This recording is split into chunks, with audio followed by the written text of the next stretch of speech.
Live.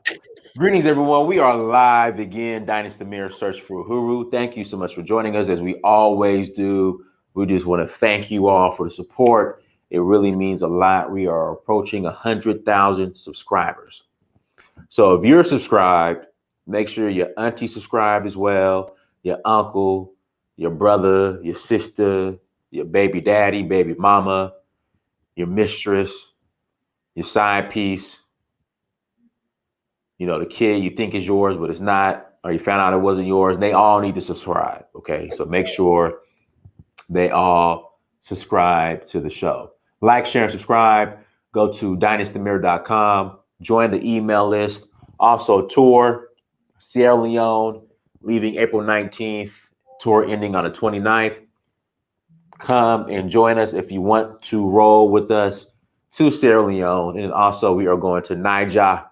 Omo, Niger. We're going to Nigeria August 16th to the 22nd. We're going to have a great time. We're going to have a ball. So come and join us in Nigeria as well if you cannot make it to Sierra Leone. Patreon. You got to become a monthly Patreon. Patreon.com, search for Uhuru. Patreon.com, search for Uhuru. Become a monthly Patreon. We really appreciate your guys' support. Without further ado, we have our brother on, Mr. Pan-Africanism strikes back, all the way back from Kenya. Brother was in Kenya. You were in Kenya for like 3 weeks? Yeah, we were out there for a minute. Yeah, all the way back from Kenya, you guys. You know, you got to get the brother back on the show. People are like, we miss Brandon. We miss Brandon. No one says that ever. No, you got a couple fans, Brandon. You'll be surprised. Don't get me wrong. There's some people that can't stand you, but you got a couple friends, man, Brandon. I got a couple fans on OnlyFans. Okay, guys, make sure you go join Brandon's OnlyFans page, where he will do something strange for a little bit of change.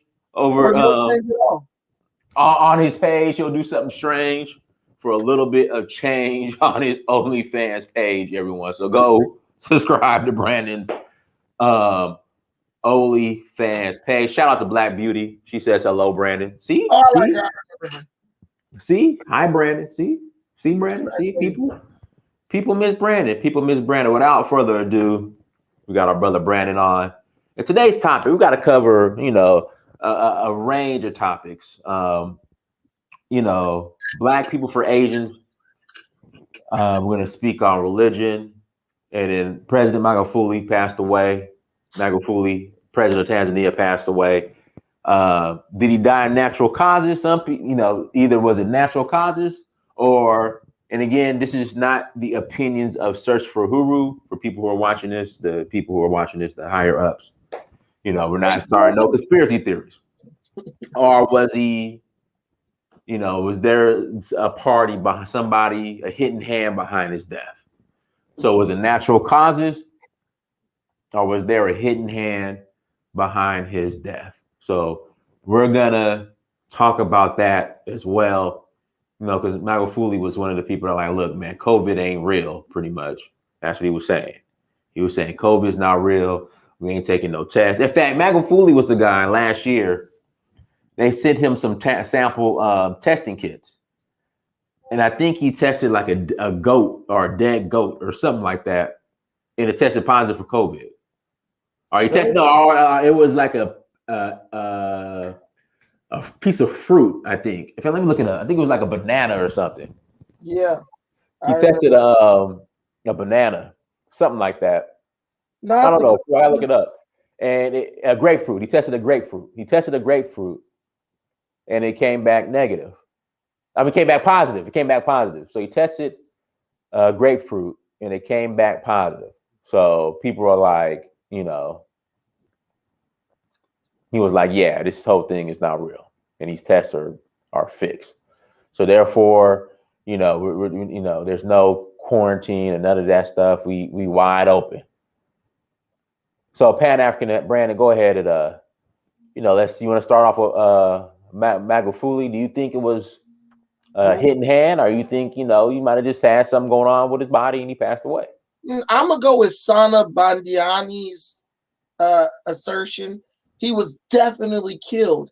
If you really think he died because of the fake COVID virus, then you are a sheep.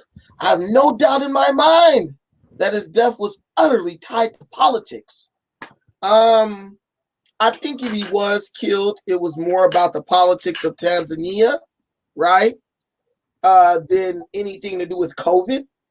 I also know that someone, his vice president, said that he suffered from atrial fibrillation, which is where you have like poor blood flow in your heart, shortness of breath, rapid heart rate, things like that, palpitations, heart palpitations.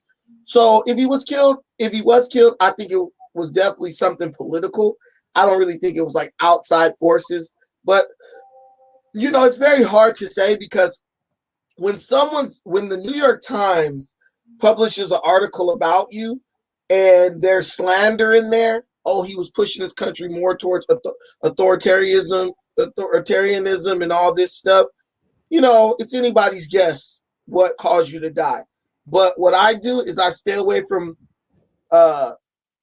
conspiracy theories, there's nothing wrong with conspiracies. Right. Conspiracies are just like basically well-made schemes. They happen all the time.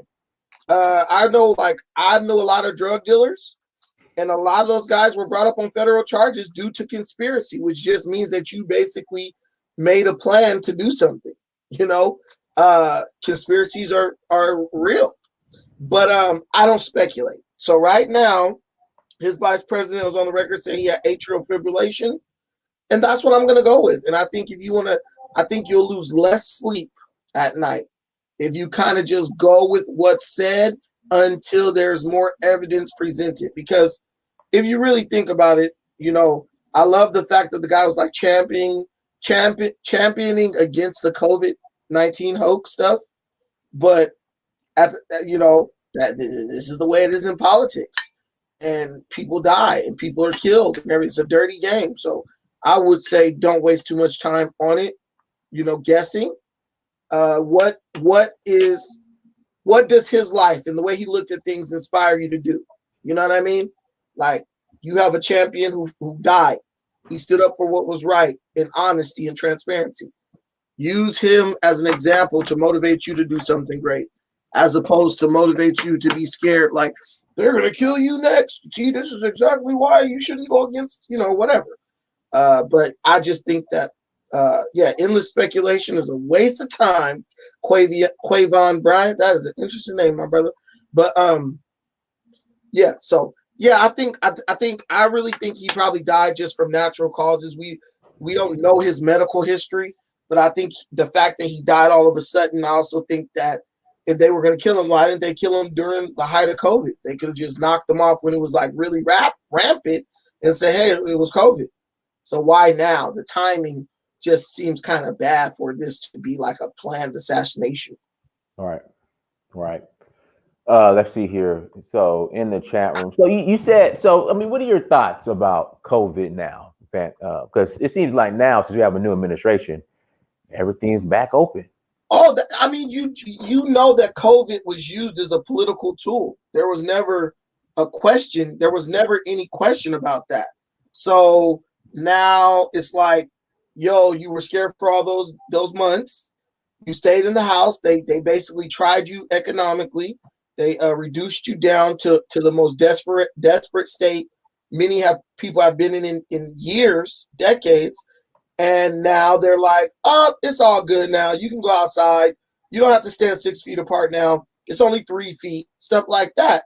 And you have to understand that people are like sheepish. They allow the government to push them right and left and whatever based on fear. And if anything, this should be a prime example of why our people need to stop living based on fear, stop letting other people dictate to us what's true, what's false, what's fake, and what's real, and just start trying to regain control of our own lives. Because they just took a year away from you, and now they're telling you, oh, it's all good now. How? What's different about last year in November and today? The Right. COVID rates are actually higher than they've ever been. They're higher than they've ever been. Why isn't the hospital saying they're overcrowded? Why isn't the crying nurse getting on Facebook talking about, oh my God, people are dying all around me? You can see this stuff is just well orchestrated. Mm-hmm. Yeah, so like you said, it's definitely died down. So as far as wait, real quick. But you know what? But Europe is somewhat going back under a lockdown. Yeah, Italy is real bad too. But what I'm saying, Dynas, is it's the consciousness of the people. Like they could be letting up just to let COVID spread more. You know what I'm saying? Like, let's get them really by the balls. You don't know. So what I do is I control the things I can control, and I focus on that. And the things I can't control, I just don't worry about it until it's actually, impacting me. Now, the people in the audience, come on, brother, they killed him. They did this. Who gives a damn? What are you gonna do? What are you doing? How? In what way does it impact you? What are you doing in response to them killing him that's going to help you or me or your kids or your family? Other than get on here and be like, come on, brother, they killed him. You have no evidence. You've never been to Africa. You never probably going to go. You ain't never going to go to Tanzania. So, okay, it's all speculation. You're speculating. Don't do that. Go focus on something that you know for sure or that you can find the answer to for sure. I'm not trying to crap on anybody, but yes, okay, there's a mystery around it. There's some people who have been studying JFK's assassination for 30 years.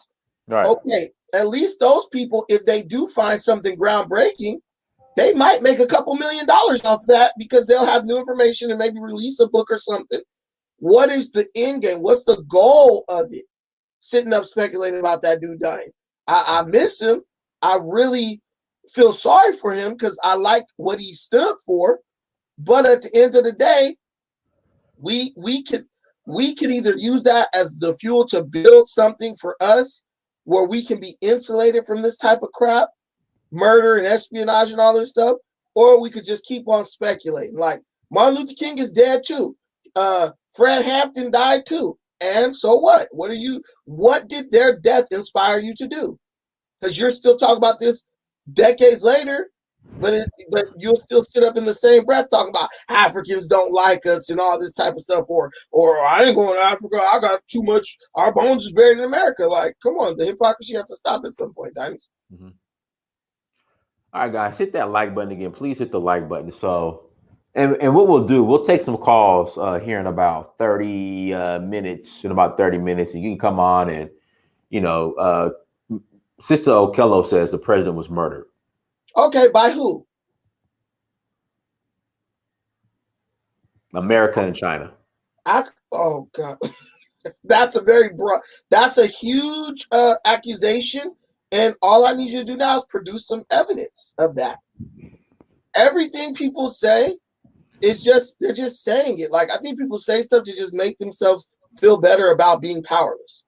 Oh, he was killed by America and China. And so where does that take us? Because it ain't doing nothing. I agree. Maybe China, they both had a motive. I guess they have intent, right? They have motive to do it. But, you can't let that get you caught up to where you're stagnant mentally. Are you saying that these are like Thanos, so we should never try to do anything? I mean, honestly, guess what? He probably should have just kept his mouth shut. You know what I mean? Like, hey, I know this about COVID-19. I'm not going to say anything, but I'm just going to protect my people. I don't have to prove he wasn't. The burden of proof is not on me. The burden of proof is on the people who are saying he was murdered and all that stuff. You guys have to prove that, because what I know is that his vice president got on air and said he died from heart fibrillation.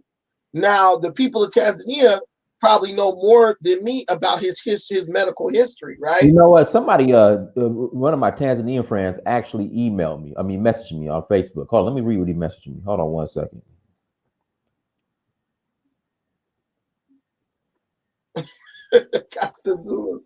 You right, they ain't gonna do nothing. All right, bro, we are all confused. We have lost a man who truly loved us. It's crazy. We pray that our new leader may at least finish all important to project he started for. It's dark. We all in pain. I try to fill the life of marginalized people like matching guys who he permitted them to do business anywhere within the country, just $10 a year as business ID for any business not exceeding $2,000 per year, no extra tax or any other charges. You guys pray for us. The thing is this, Dynas, what I would say to all Tanzanian people is this. The goal in the goal now is not to mourn the guy who died. The goal now is to, what you have to do now is hold the person who succeeded him in accountable, right? Mm-hmm. So are you saying that because he died now you're going to let the next guy come in and do whatever the hell he wants? Or are you going to tell that guy, look, if you're not modeling what this president did, then we're going to get rid of you? You see what I'm saying? Mm-hmm. You should be focused on the future, focused on what's the next move, not we're all confused. You better get unconfused, because you know that's why they kill leaders, to confuse everybody. And while you're in confusion, they're doing whatever the hell they want in your country. So that, you ever heard of the term regroup? That's what you have to do. You have to regroup, and you need to make and pay close attention and make sure that this guy who's coming in is just basically continuing what the brother had going. That's what black folks do. We don't do that in America. Martin Luther King died and it just went to the wolves. You know what I'm saying? Nobody was like, yo, let's keep this going. Malcolm X died. Nobody jumped up and was like, Muslim Mosque Incorporated is still, you know what I'm saying? If the CEO of a company get fired, what they do, they hire somebody else and they keep on making waffles. You know what I'm saying? They're not going to be like, we're so confused, shut down all the factories and everything else. This is not, no one is bigger than the collective and the collective good. So you have to be like a cog. Once one person falls, there has to be somebody who could jump right in this place and keep things going. That's why I don't like Black Panthers and all this stuff like that. I don't believe in that stuff, because everything is based on this charismatic leader, and no one's trained underneath that person to kind of embody, a certain culture within a group. Everything's floated on one person, and we got to stop that. We got to stop that, because you won't ever be successful with that type of approach. All right, let's move to the next topic: Blacks for Asians. So there've been a number of attacks on the Asian community in,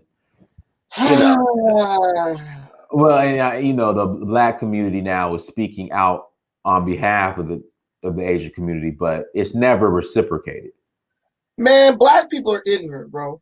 Black people love trying to cape for somebody else, but can't even protect themselves. My question is, how can you defend Asians or speak for Asians when you can't even defend or speak up for yourself? You're getting smashed by law enforcement all over the United States. A few Asians get killed, suddenly it's racially motivated. And let me tell you this, the white boy, right? He went into Asian spots. This is the spin. Let me bring up to how they spin this. He went into 3 Asian spas, right? Of course, they're massage parlors that offer sex, right? The guy was going to trick off, I guess. I don't know. He was a trick. He was a regular. He was going around to these places regularly doing this. Okay. So he was known to go to these spots. Yeah, because he said they were fueling his sexual, basically his sexual immorality. He said he killed the people because he wrote a letter. He wrote a letter. Yes. No. He's alive. Oh, he's alive, right? So they asked him, why did he kill him? He was like, I was having a bad day. He said, I have a sex addiction, and these spas were basically fueling my sex addiction. So I felt like I had to go eliminate them, right? Okay, this is my point. It's terrible what happened, right? God, I feel sorry for Asians, but I don't. Little Latasha's still gone, like Tupac. But I kind of feel like that's not cool what happened. But at the same time, I know for a fact this is not racially motivated, Dynas, because the guy didn't do it because they were Asian. There were other races of people that were killed. There were 2 white people and 1 Hispanic lady 2 white people were killed and a Hispanic lady was shot. If it was just about Asians, he would have went in and just smoked all the Asians and left the whites alone, like Dylan Roof. Dylan Roof didn't kill no white people. He killed all black people. His intentions, he went to a black church to find black people and smoke them, right? But I don't think that, I know it wasn't racially motivated, because if it was racially motivated, why did he just go to the spa? You're in Atlanta. You can go to, there's like Chinese, there's whole Chinese areas in Atlanta, right, Dennis? Yeah, and in Buford Highway. Okay, so why did he not go to Buford Highway, right?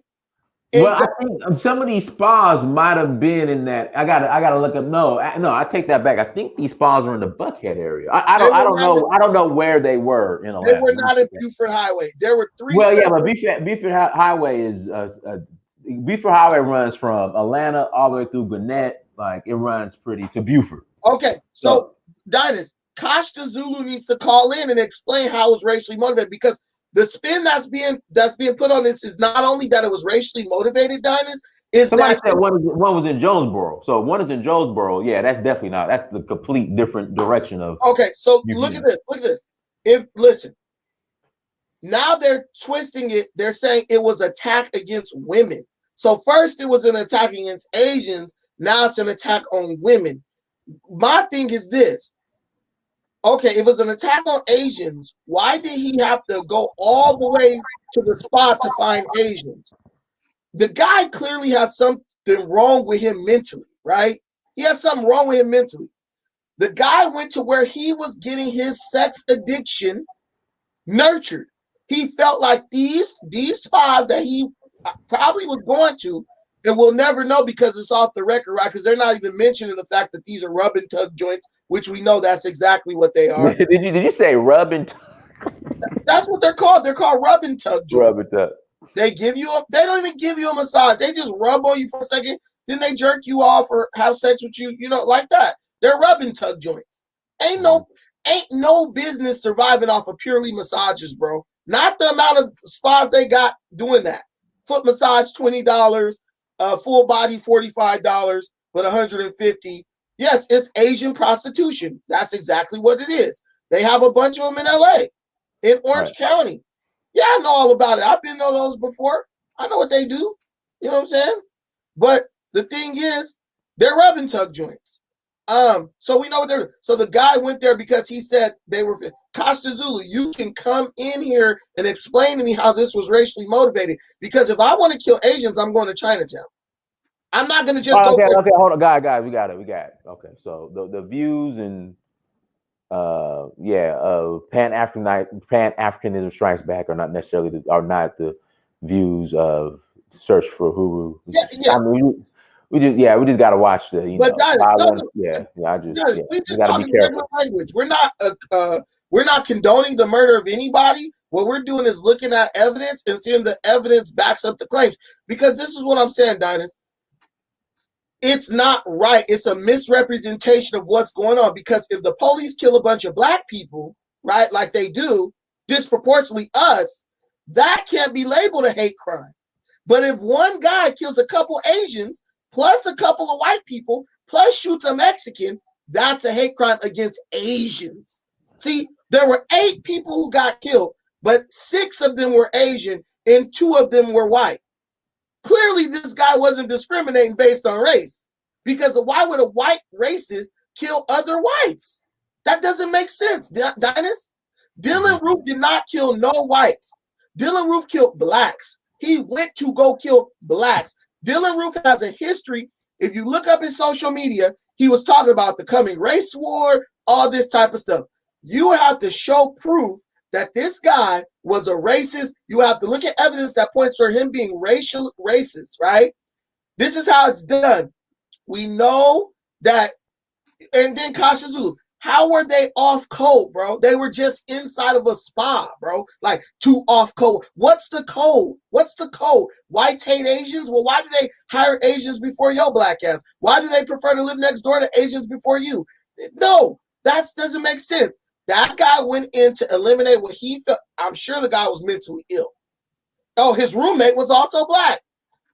Bro, Asians are like Jews now, Diners. Asians are flexing their muscle. They're basically putting you on notice. You are not going to be able to touch Asians. It don't matter if they're prostitutes. It don't matter what. You can't go into Asian businesses or anywhere and hurt Asians, or else they're going to come after you with all their muscle, which is what they're doing to this guy, right? Now the question you can ask is, we out in the streets marching by the thousands. Why is it that we don't even have the power, right, to make our deaths, which happen so much more, why can't we get the same coverage as them? They quickly called this a hate crime. But when the police do it to us in all cities all over America, it's never called a hate crime. Nothing's ever done about it. Joe Biden's never coming to condemn this when it's done to us, right? You guys need to, one, learn to mind your own damn business. It's not you. It got nothing to do with you. Nobody black died. It's not your problem. Two, you need to be using this and seeing this for what it is. It's an example that in America, your life is worthless. Thousands of our lives are worthless because 6 Asian prostitutes have more value in the eyes of the media in this country than all the blacks.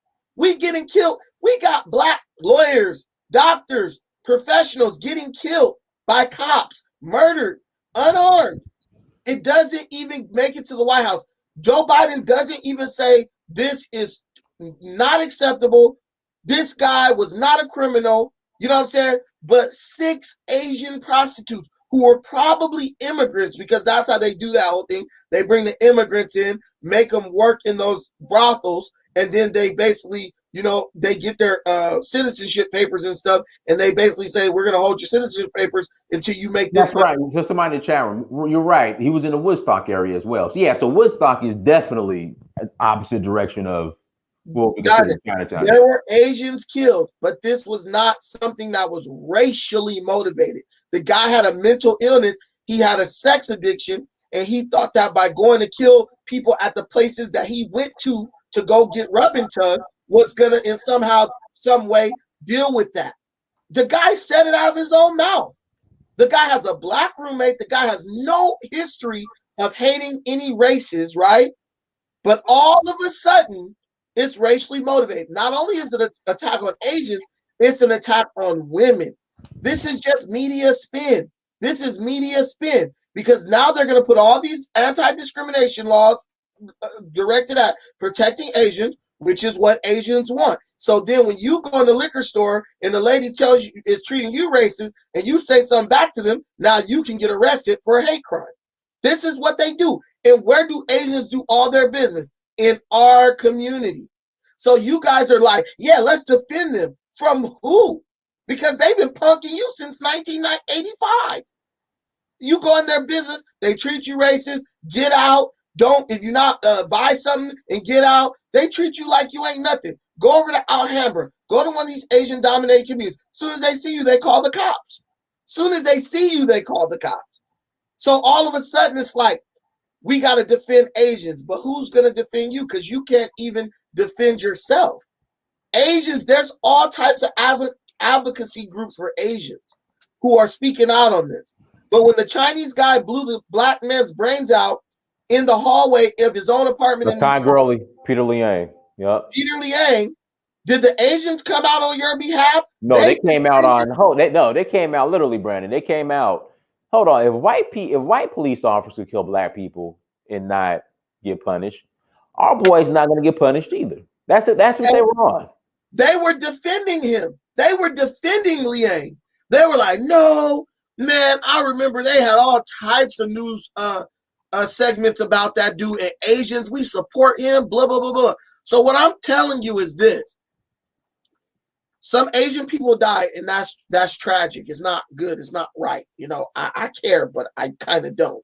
But the thing, what I'm saying is, it's not your business, because when they're in their businesses, putting your females in a headlock,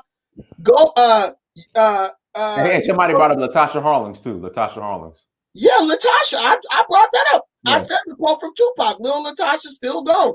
The lady blew her away, killed that little girl. 15. She was like 14 years old. The Asian lady killed her and got There's a documentary on that on Netflix. That because like her friends and family, they're still alive. So they talked about the day that they found out what happened, and and that the Asian shopkeeper was threatening to kill black people even before that. Listen, listen. Asians don't really care about blacks and it's not because Asians are racist, but they really are. But Asians have dogged each other out for centuries. So Asians are all about wealth acquisition, even if it's at the cost of their own kind. So they really don't care about you. So why are you out here fighting and championing their cause? Because when the Asian, I did a segment on my channel, bro, and I showed how, man, Joe Biden has passed laws that are helping Asians who are dealing with loss of wages due to coronavirus, right? Mm-hmm. They put a graph up, Linus, showing the unemployment rate in the United States. Mm-hmm. Asians were at like 6%. Black people were at 20%. I said, this guy's passing laws to help with Asian unemployment when their unemployment has barely raised to 6 or 7%. Our unemployment is sitting at 20%.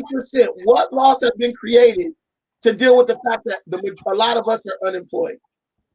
Asians are like Jews. They're one of those protected groups, and they're protected by their money, and they're protected by the fact that the United States does business with their mother countries, right? They don't need you to fight for them. They don't need you to say anything about them. All they need you to do is shut up and let them keep shitting on you when you walk into their business. All they need you to do is shut up and let them come into your community and get you out while they move in. But you guys, we love this virtue signaling stuff. The same people trying to speak up for Asians don't even take care of their own damn kids. You know what I'm saying? The same people trying to speak up for Asians can't even do anything for their own community. I think LeBron James said something about Asians. LeBron, your own people are getting killed. What are you doing for them? It still bothers me to this day. When Tamir Rice was killed in Cleveland, when LeBron was playing for Cleveland, he didn't say nothing. In fact, they asked him about it. He started stuttering. It's made up some excuse, and I was disappointed by that. LeBron James doesn't give a damn, bro. LeBron James is a parrot. He says whatever the white people who are in charge of him tell him to say, and they say, LeBron, it's okay. What they did was he probably wanted to say something, but they was like, LeBron, you can't talk about that. It's too sensitive. It's close to home. You in Cleveland. You don't want to anger the fans. Let's be real, Dynas. Mm-hmm. White folks is the ones who buy tickets to go watch them games. The floor seats and all that. They don't want to anger the whites because it's white conservatives who have the money to buy those tickets at those arenas. I don't got money for that crap. You don't got money for that crap. And 90% of other poor people don't.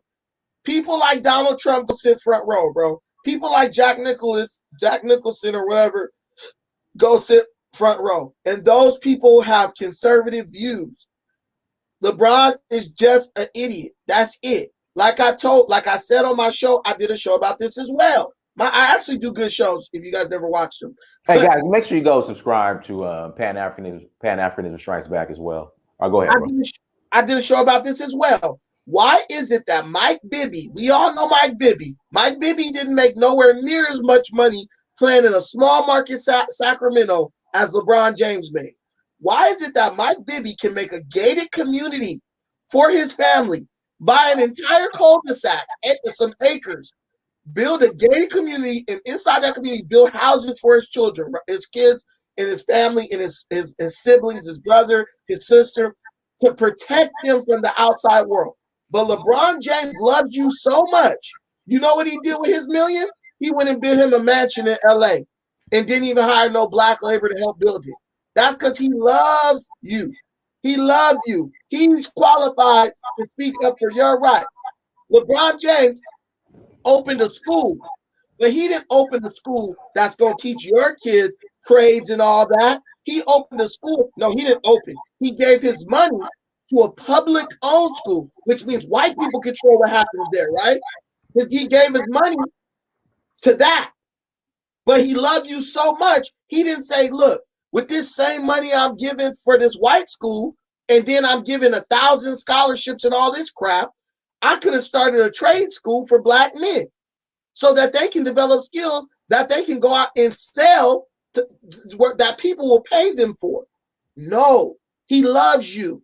That dude is an idiot. And he's just doing what he's told to do. I promise you. LeBron James didn't even go to college, and he probably didn't really show up for many classes in high school. So that's not the person who you should be looking at for advice or as an example of what we need to be talking about. You have more. That's like me thinking Oprah cares about me. If Oprah cared about you, Oprah would be like, look, I don't got all kinds of money to throw at this, but how much is it going to take to start a school where we could teach our black men how to be welders, electricians, engineers, and all that, and you can use my celebrity to go around and have my friends hire them when they build houses and all that stuff. Literally. Dynasty. How much would that take? 100 million to start that? Not even that. Yeah. You're celebrating Kanye West is a billionaire. Okay, but what is he doing with that billion for you? Not a damn thing, nothing realistic, nothing tangible. Y'all keep black people, this might be deep and off topic, but let me tell you this. Black people, if a white Democrat says, or a black Obama, he says, black people need people, he says Americans. He says Americans need jobs. The problem is Americans need jobs. Black people stand up, you're right, we need jobs, we need jobs, we need jobs, right?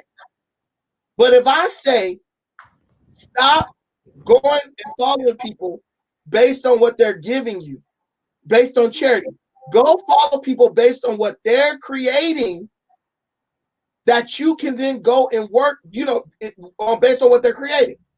I'm not going to follow a celebrity because he's just out here talking. How many jobs did you create in our community? I don't like Snoop Dogg. I'm very familiar with Snoop Dogg. We know the same people. My family knows his family. I don't like Snoop Dogg.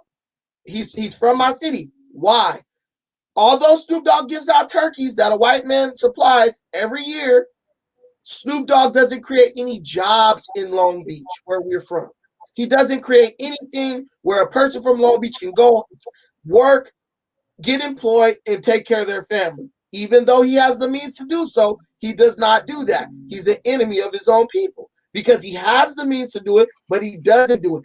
If you create a job, Dynasty, that means you're making money. I respect Nipsey Hussle because Nipsey Hussle did that. You know what's sad? You know what's sad, Brandon? Speaking of Nipsey Hussle, you know they lost that whole shopping complex. They lost. Of course they did.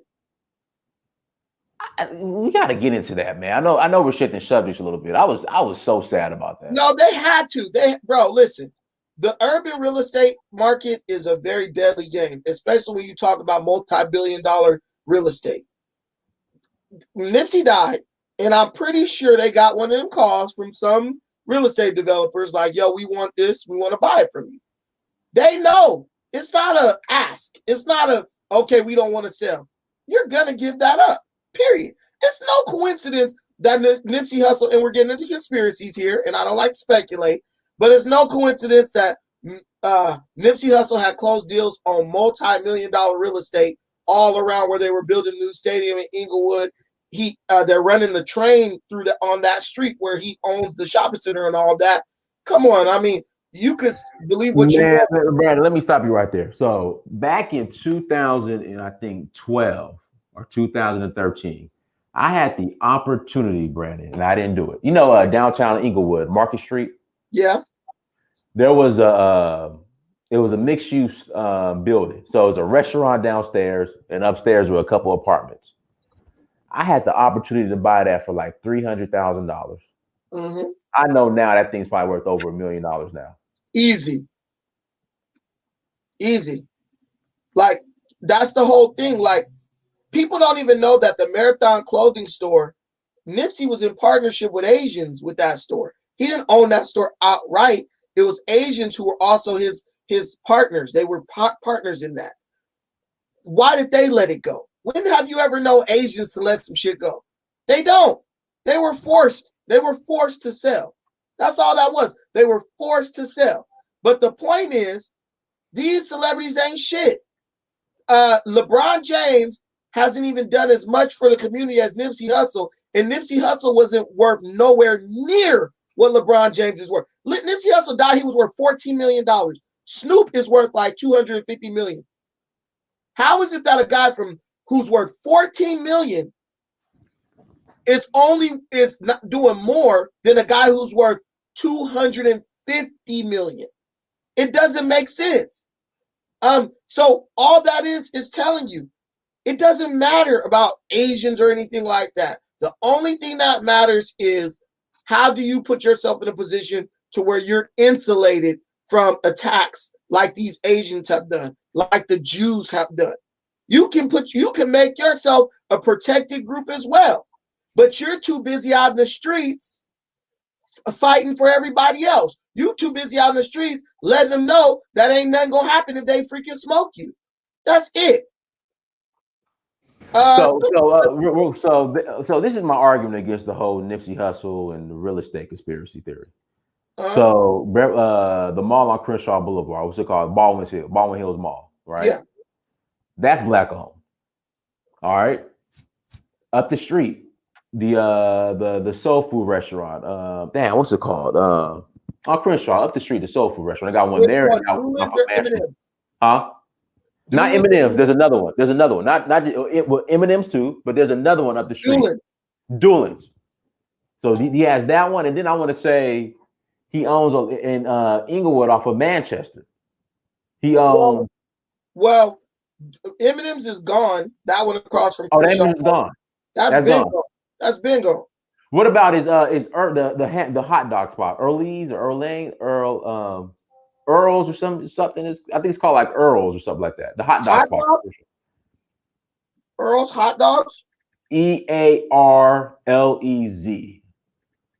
I think was the name of it. Yeah. Is it still there? Yeah. It's still there, but the mall I don't believe is black owned anymore. You sure? Yeah, I remember that it was like going through. It was like gonna shut down. Remember when the Walmart was in there? Is the Walmart's not there anymore? I want to say no. I don't. I mean, is the Magic Johnson Theater still there? Wait, developers appear set up to pay $110 million for the Baldwin Hills Crenshaw Plaza. It's a deal for the mall. Looks like it's falling apart. Yeah, they're selling that mall. Listen, they were about to buy that mall for $110 million, bro. You know that mall's worth way more than that. Investors talk about we buying that mall for $110 million. Bro, that's a force out. That's a forced sale. Let's be real.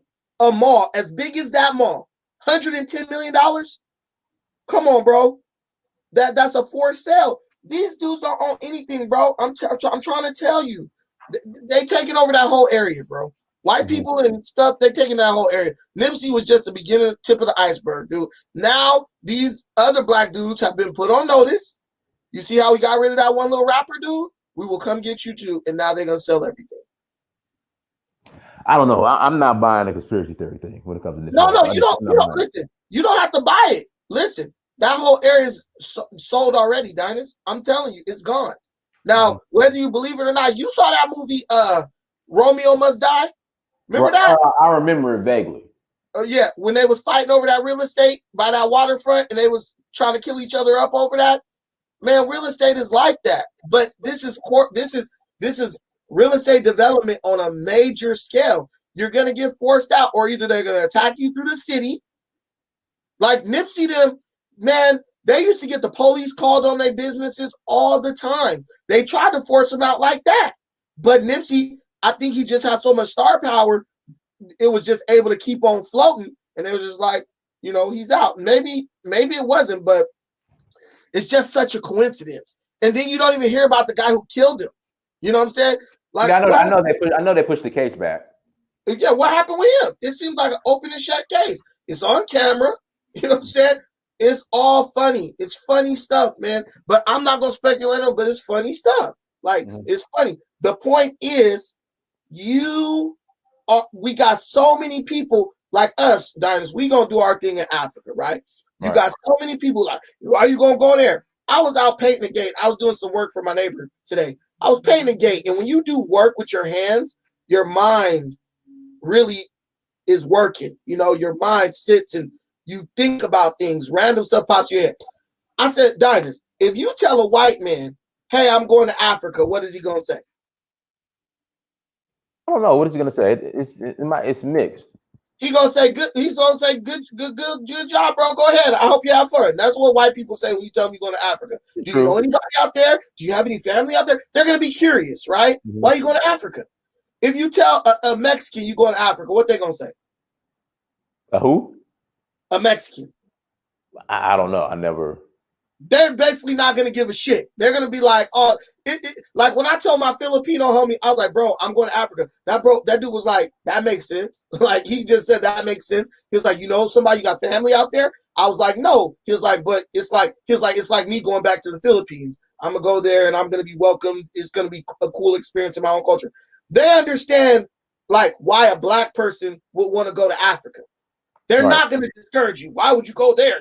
I've never heard a white person discourage a black person from going to Africa, nor have I heard an Asian or a Mexican. When you say you're going to go to Africa, the only people who discourage you are people who look like you. Why you want to go there? They don't like you. And what I've come to the conclusion of is this, Diners, misery loves company. For one reason or another, they can't do it or won't do it. So if you say you're going to do it, they got to try to discourage you, right? They got to discourage you from doing it, because they need you to stay here and be miserable with them. They don't want to be here by themselves being miserable, so they need you to stay too. And how many of us are falling victim to miserable people who just want us to, they can't offer you nothing. They're like, look, Diners, I'm not going to work with you. I'm not going to build nothing with you. As a matter of fact, I'm going to work against you like an operative within your ranks. But why you want to go to Africa? Why you go? They don't like you. Well, you don't like me either. You won't work with me. You won't deal with me. You won't even entertain a conversation with me to do anything more than what we doing, to get anything more than what we got. You won't even work with me to do something that's going to benefit you.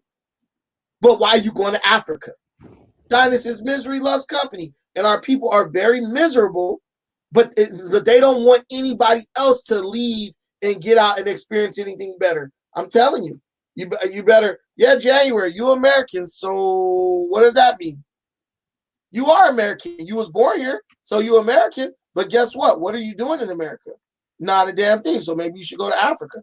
But, just leave. Nobody can make you stay.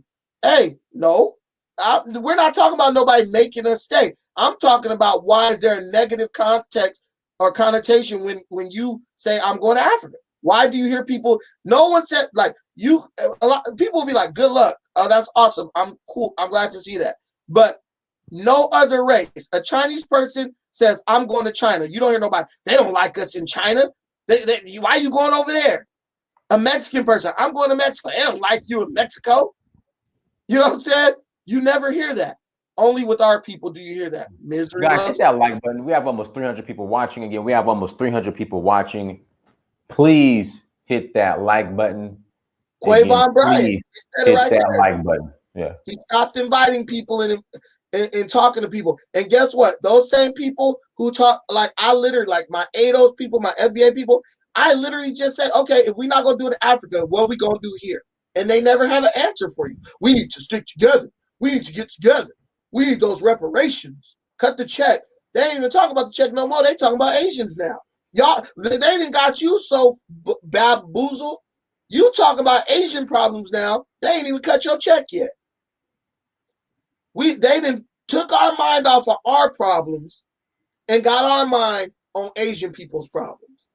Go up in that donut shop and ask for a free donut. Go right now. I swear, I wish I could do a thing where I could I could go live on my phone. I could go on my phone. I will walk into an Asian donut shop and be like, yo, Asian lives matter. Can I get a cup of water? Guaranteed they'll be like, hell no, get out. Guaranteed. I went to a place the other day. So some Asians owned it. It's a burger place. Some Asians owned it, but then the daughter bought it from the parents, right? right? The daughter bought it from the parents. I ordered a burger. I ordered fries. I ordered a burger and fries, because I like the food there. They got the same cook. So I was like, yo, I haven't been there in a while. I told the lady, I said, can I get I ordered, I didn't want a drink, but I was going to pay for the drink. Like the drink was included in what I ordered. I told the lady, she said, what drink do you want? I said, I just want a cup of water. The lady said, I can give you a little cup. I said, well, I paid for a big cup for a soda, but just fill it with water. That lady told me, I can't do that for you. I can't give you a full cup of water. I was like, why not? I paid for the cup. I paid for the drink. Just put water in it. That lady gave me attitude like, I'm not going to argue with you. I said, what? I paid for the cup. The drink, you can't put water in the cup off the little soda dispenser. Just give me some water. That lady gave me an attitude. And I said, damn, guess I won't be back here. That's what Asians think of you. They think of you as nothing. And the funny thing is, as the generations move forward, they've gotten even more racist. Because how many Asian friends do you have, Dinus? I have a couple.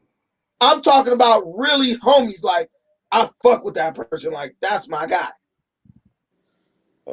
No. Asians have unless it's some Cambodians or something. Cambodians kind of mess with black people in a certain way, but Chinese, Koreans, and stuff like that, they don't mess with you. The more time goes forward, they really don't mess with you because their parents taught them that you are competition. They haven't taught them don't hang around black people because they violent. They like black people are unnecessary, and that's what Asian people operate on. Is this group necessary? And the only group necessary for Asians is whites and Mexicans. I know he wants to talk. This is what I was telling my wife the other day. We was driving. Right? No, today we was driving. I said, black people have this myth of economic power, right? Back in the 90s, an Asian business needed you to survive. In 2021, Asians don't need you. They don't need you to come by from their donut shop. They don't need you to come by from their 99-cent store. They don't need you to go buy their pho. They don't need you to do anything like that. Why? Because Mexicans will do it, whites will do it, and other Asians will do it. They used to need your money. Now they don't. So they have no need for you. So keep on sticking up for them, and you're going to see what's going to happen to you in the end. Nothing. All right, go ahead, Cashta. Peace, Prince Dinus. Peace, family. Peace, Brother Brandon. Hey. Now, I agree with most of the things you say. But what you were just saying that Asians don't need us, they do need us. They like parasites. In every one of our major cities, they set up shop in our neighborhoods. I live in Chicago. You got Korean beauty supply houses, Korean nail shops, Chinese restaurants on every corner. If we stopped doing business with them, they literally wouldn't have any money. Mexicans don't shop with them. Mexicans got their own stores. They do business with themselves. And earlier, what I was pertaining to earlier, I do think it was a race. It was racist involved. I don't care. I really don't care. It's a tragedy that it happened, but I do think it was racially motivated. Seeing those 6 Asian people that got killed. Mm-hmm. There was 8 people killed. Yeah, but it's 6 Asian people. 6 Asians, right? Right. But let's shift focus. What about Kyle Rittenhouse out there in Kenosha? He didn't kill no black people. Right. He went out there to kill black folks, and he killed 2 white folks. So if they can't no. Kyle Rittenhouse did not go out to kill black people. What? Dude, I stay in Chicago, bro. Why do we throw ourselves into this thing like everyone has this? Why on earth would Kyle Rittenhouse go kill? What was his motivation to go kill? The uprising was for black people. No. The motivation for Kyle Rittenhouse to go to Kenosha was to protect businesses from being burned down. They were hired by somebody. They were hired by somebody to protect their business. I'll give you a prime example. I live in Long Beach. Down the street from my house, there's a place called Big E Pizza. It's owned by an Italian. I used to teach his sons jiu-jitsu, right? when the riots and stuff were happening in downtown Long Beach, they was burning stuff down last year, right? When they burned down our dojo, I went to go get a pizza there. There was a white man with Kevlar and a bulletproof vest on, with a big, I don't know what kind of gun it was, but it was a big ass, like maybe it was an AR-15. He had his gun and he was sitting on a stool right next to the front door with his gun and his vest on. I said, "What's up, man? How you doing?" He said, "Good. How you doing?" I said, "I'm all right." He was like, "Pizza's pretty good here." I said, "It's excellent." I said, "What's up with this?" He said, "The owner is a friend of mine and he asked me to come sit here to watch his business, right? I'll bring my wife in here and she'll tell you, because she was right with me. She didn't get out the car, but she was sitting right in front of the place looking at me." Did Buddy kill anybody though, bro? No, listen, this is what I'm trying to tell you. He would have if he was put in the position Kyle Rittenhouse was in. Did you even watch the video? Of him chasing people? Yeah, I watched a No, couple. no. They were chasing him. They were chasing him. Yeah, it was a couple videos. It was him approaching people like, "Here, I'm here to administer aid." And they like, "Hold on, you pointed your gun at me. Get away from me." Black folks was getting away from him. It was only two white dudes who tried to snatch his gun out of his hand. One person, then you didn't watch the whole video, because one person stuck a gun in his face. Another person ran by and tried to kick him and missed, and another person tried to hit him with a skateboard. That's when he fell on the ground. That's the dude tried to kick him and missed, and that's when he shot the dude in his arm. He shot one dude in the arm and shot one dude in the head.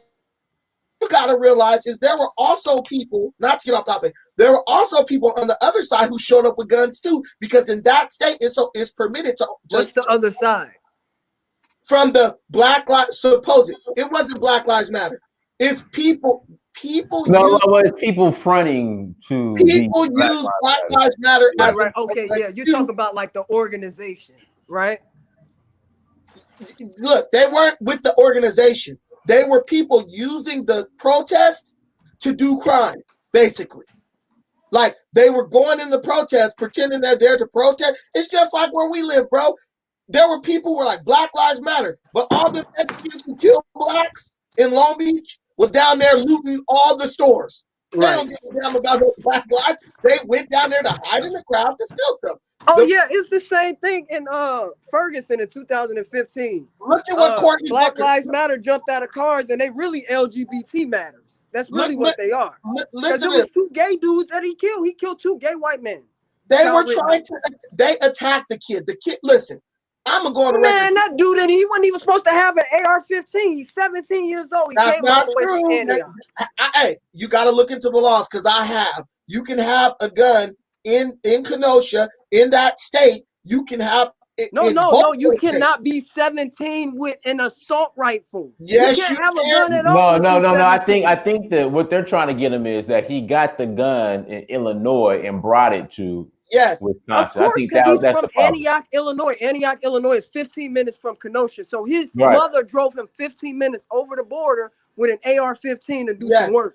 But in Wisconsin and Illinois, if you are allowed, an underage person is allowed to carry the gun if they have proof of, it's basically called a trophy, where they like use the gun for like hunting or like shooting competitions. Like basically you got to show that you live a lifestyle, like you go hunting, you do stuff like that. Then a younger person is permitted to have it. The law that they're trying to bring him up on was actually a law made for gang members.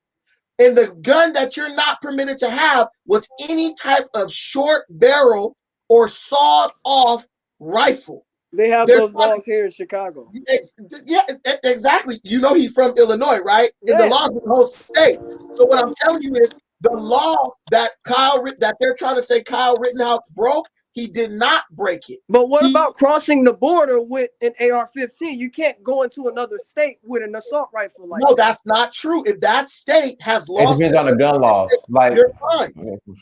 Because it depends on the gun law. Kenosha? You have to. It depends on the gun law. Like you can open carry a rifle as long as in Georgia. That's in areas where there's a predominantly white population. Kenosha has a significant black population who they want to disarm. So their gun laws is a lot stricter than the rest of Wisconsin's gun laws. But do you know can't have no AR-15 as a 17-year-old in Kenosha? Costa, what you have to understand is that in those areas, the gun laws you're talking about are meant to stop gang violence. So so a lot of them have agreements where if a person has like a permit to carry here, they can cross state lines. It's just like in California. You cannot have a concealed weapon in LA County. You can't. But if you got a concealed weapon permit in Orange County, you can cross over into LA County with your concealed weapon and you're good to go. So that's what they do. They make agreements. White people always gonna allow white people to protect themselves with a gun. That's just it. So the kid, he's gonna get off because he didn't break any laws. As long as his barrel, they hired him to do that. Maybe they did. They did. Here we go. Who hired him? Who hired? Oh man, the police. The look at the police chief interview. He was on code with that guy. You have to actually, they can't find Kyle Rittenhouse now. He on the run. He's not on the run. He's on probation. They don't know where he is though. You're supposed to check in with your probation. If you don't check he's out on bail, bro. He's out on bail. He's out on bail. Fam, if you were in Kyle Rittenhouse's position, you would be looking at this totally different. People attacked that boy with a gun. That boy brought a gun because he knew he was going to a dangerous part of Wisconsin. They attacked him with a gun. They tried to assault the dude. They was chasing him, bro. He's 15 with grown men chasing him. He was 17, bro. Well, 17. But I think he was 15. Look how you trying to make him seem like he's an infant or something. Like, come on, that dude is he's a car. Yeah. Hold on. Brother, I can't pronounce your name. Becca Zitha, yo. Go ahead. Why you can't show your face, bro? Okay. Hey, Becca Zitha, go ahead, bro. Go ahead, Becca Zitha. Go ahead. Yeah. I want to return to the Asian people are attempting to use this horrible spree killing to enforce hate laws in the black neighborhoods that we live in. Right. So if a young white black boy goes into a store, Chinese man gives him attitude. Now the Chinese man, if the black boy hits him, can hit him with a hate charge. You see where we're going? Right. So we should be using our energy as black people, try to make, like you were talking about, it's the economic issue. People ain't working or they're just getting by. They're going to get desperate. People are desperate. So until we figure out the economic issue with the black male, we're just talking, especially in the States, because that's where the money's at. How did the agents, they linked up so quick? Because they got money. They gave $1 million to the kid. Who in the black community is going to give $1 million to some kid they don't know, whose mom was a sex worker from Korea? You called it out Pan-Africanism. How come they're not shutting down all those rubbing tubs? How come they're not shutting down? What are you talking about? Mom gave who are you talking about? I mean, the kid's mom who died in the Chinese shooting, the Asian shooting. His mom was a prostitute, and they gave their kids $1 million. Hey, Brandon, bro, how you know this is like a sex shop, bro? How you got all that information? Because I've been to one before. I've been to Asian. Listen, I've been to those things maybe three different times, bro. I know exactly what they do. Man, that's crazy. Oh, okay, so let's go on you, back. Brandon, bro. You said the kid got $1 million from the Asian community. If you check out GoFundMe, his GoFundMe page, they raised $1.2 million. Will they let you in about 14 hours? You think about that. These people ain't playing. Me. You know, it was crazy. Meanwhile, in the black community, we get Benjamin Crump, and here they come. Then we go, settlement. We get the settlement with our own money. Yes, with taxpayers' money. Yeah, settlement. Yeah, crazy. And then you don't even get all the settlement money. You get half of that. The whole thing is, we need to stop looking at things based on emotions. You have to look at things based on situational awareness. Somebody was like, Brandon is off code. How is Brandon off code when just because you're too dumb to realize if Kyle Rittenhouse could go through Wisconsin with a rifle? Guys, give me 2 minutes. Keep going. Keep the discussion going. Just give me 2 minutes. We'll get going. Listen, I'm just smarter than a lot of people, and this is why. If Kyle Rittenhouse, a 17-year-old white boy, can walk around with a rifle in Kenosha, and I'm a black man living in Kenosha, I know that I can walk around with a rifle in Kenosha as well. And the laws back me up. So I'm looking at what's happening as evidence like, yo, that means that if this guy did it, that tells me that I have the power to do it as well. Yeah. You guys are so busy trying to go after one white boy in defense of two. Hold on. Kyle Rittenhouse killed 2 white people. At that point, I don't even care about what happened. But what I do know is if I live in Kenosha and I'm 17, my son is 15, I know that I could go get him an AR-15 and we could walk down the street with it, and the police really have no right to do anything to us because Kyle Rittenhouse did that from a whole nother state, and they have to try to mess around with the laws to convict him. Now you know they're gonna give you the Black Panther treatment. Hey, and I could give it to him right back. But here's the difference. Black Panthers went and they never was going to shoot nobody, and they went on a government building. That's the difference. That's why everything got messed up with them. They went to a government building. But I know that if I got to bug out or get out of town, I could roll out with 2 AR-15s, and as long as I'm headed out of Kenosha, I'm good. You know what I'm saying? Like, I have a gun, and I've been pulled over with my gun in the car. See, and that's the whole thing. Carry bags. They'll shoot you. Guess what? They'll shoot you if you don't got nothing too. So you want to get shot with something or shot with nothing? Because at least if they shoot you, you can shoot back. Those white folks at that government building in Oregon, they had guns too. The white folks went with guns to all these different places. When you have a gun, somebody has to come up shooting. If they're gonna shoot you, they're gonna come up shooting. At least let me know what you're doing. But we're so scared. What Kyle Rittenhouse bothers us because we're mad because we don't have the balls to do what he did. So that no one's brave like that in the black community. The kids are not being raised. They're not being raised to be brave like that. We can go only get guns. But that's our fault that they're not being raised like that. That's our fault. Listen, end up like Tamir Rice. Okay, if everybody who got a gun is going to end up like Tamir Rice, how are these gang members going around shooting each other every day? See, if you live with a mindset of fear and jealousy, you're jealous. These people are jealous of Kyle Rittenhouse, and they're afraid to do what he did. But I'll tell you this one thing. Breonna Taylor's boyfriend shot back at the cops, and he's still alive. How many people didn't do shit, and they did?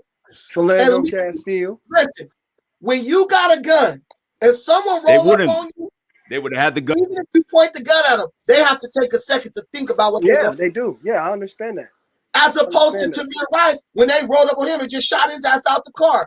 Yep. If you got a rifle and you know how to use it, you're not gonna just walk around like, yo, I got a rifle, look at me. But if they pull up on you and you duck behind the car with your shit, they gonna stop. Get out the car and get behind that shit like, yo, woo. You be like, yo, I got a permit for this, all that. You know what I'm saying?